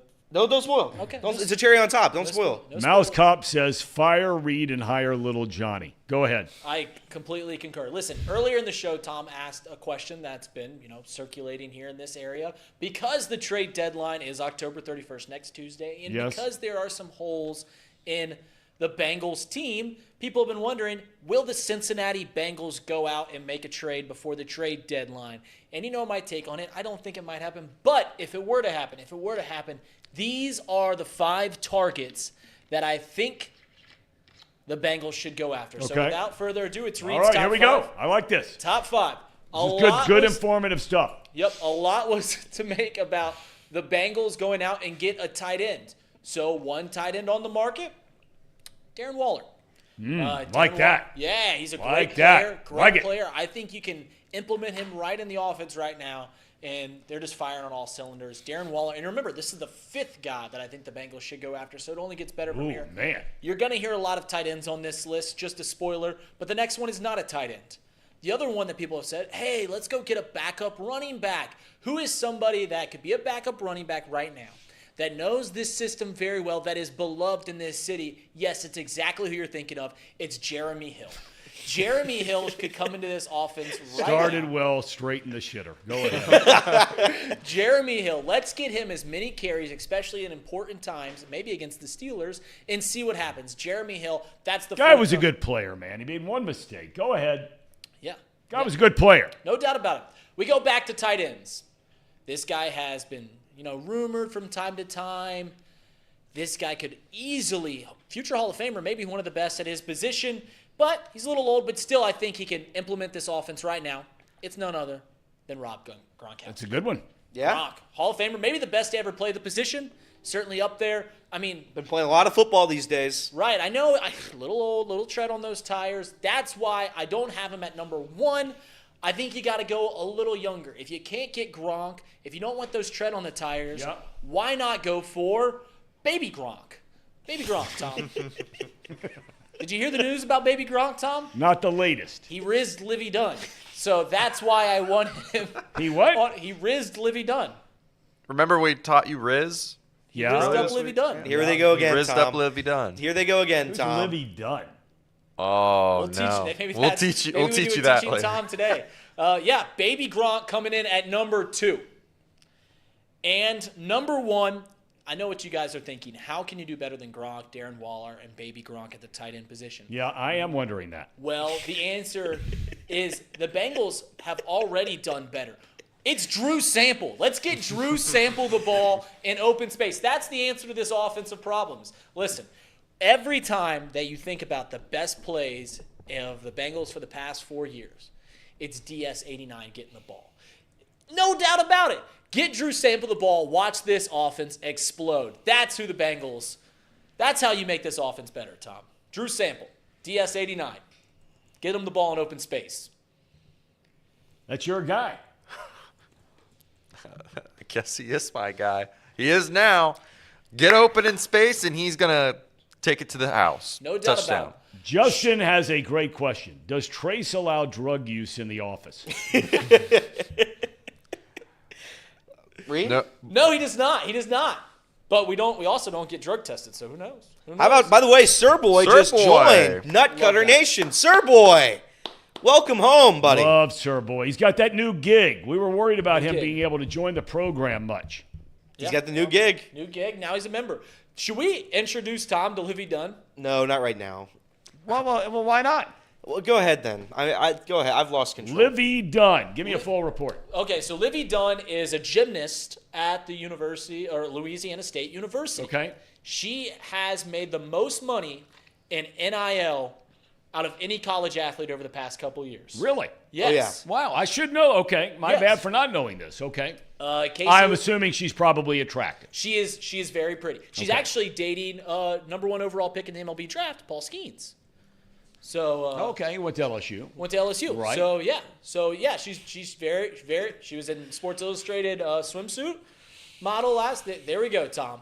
Go on over. Yeah, There's she's Livy just Dunn. right here. Okay, That's be careful. She's a gymnast. Be careful. she's a gymnast. She's an athlete gymnast. Correct. Good for her. And Baby Gronk rizzed her up. Okay. All right. Baby Gronk, if you don't Well, know. what does that mean? He did what? I mean, again, refresh my memory here. He like took a picture with her or what? He rizzed her up, Tom. He had some. He spit basic- some game. Spit some game with Livy. Baby Gronk, 12-year-old Baby Gronk. Are you not familiar with Baby Gronk? Of course, I'm familiar with Baby How Gronk. can you not be familiar Of course with he Baby is. Gronk? Well, Baby Gronk and his father tried to DM Livy Dunn, and they took a picture with each other. So people say they rizzed her up, meaning Baby Gronk showed his swagger and tried to attract Livy Dunn. Yeah, it was the At news. 12. Yeah, it was the That's news the story joke. of the summer. That's the joke. It was the Oh, news boy. story of the summer. Oh boy. Okay. It was the story of summer. We have a cherry on top. We have a Okay. cherry on top. All right, let's Casey. have it. Sorry. I just saw that Quitter Paul just checked in the chat, and the first thing he sees is Livy Dunn. That's Oh no! He also Quitter Paul also just saw that we took away his wrench. He no longer has a wrench. He's to not our happy. chat. Big League Paul. Quitter Paul. Welcome back.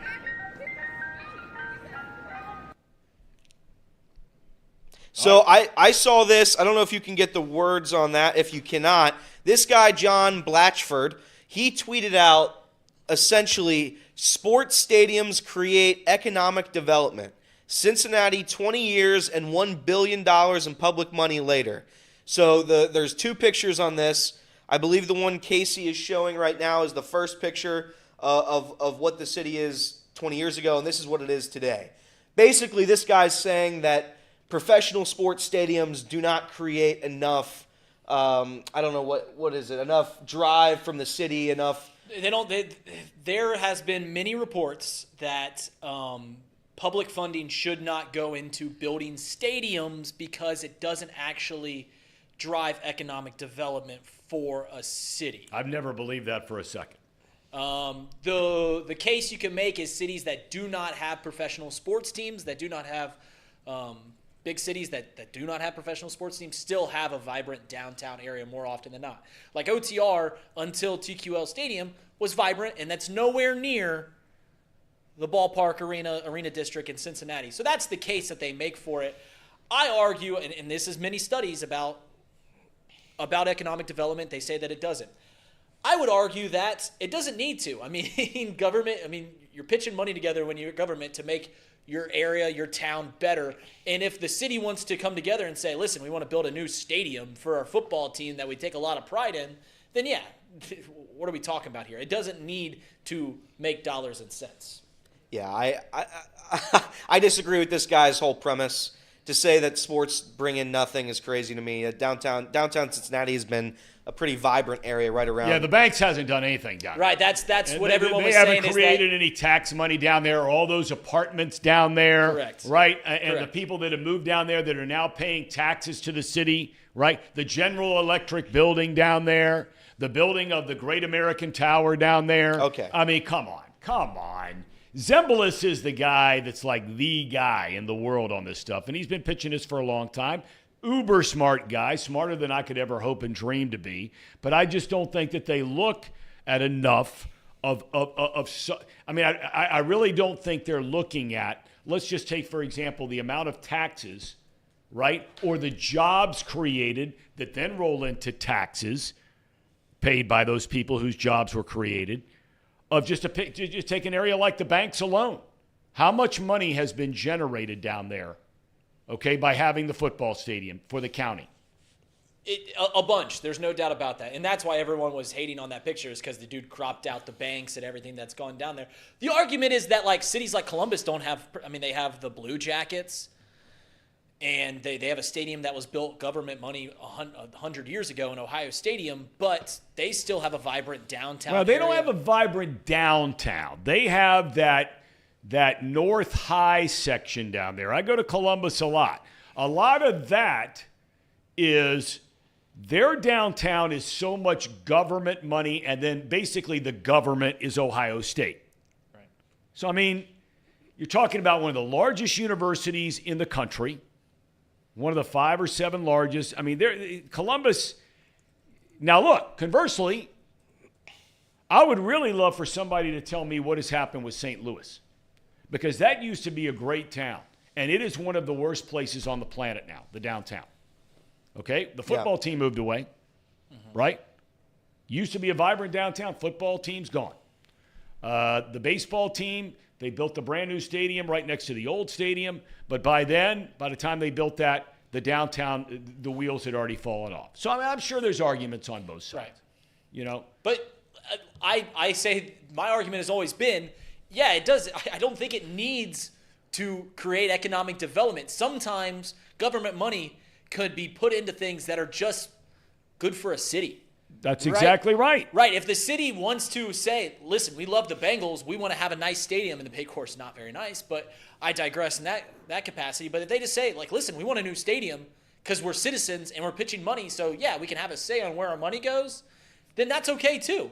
Like, that's fine. Like, it doesn't always have to, you could put $2 billion in and maybe you don't recoup that in economic development, but that's okay because it's better for the city.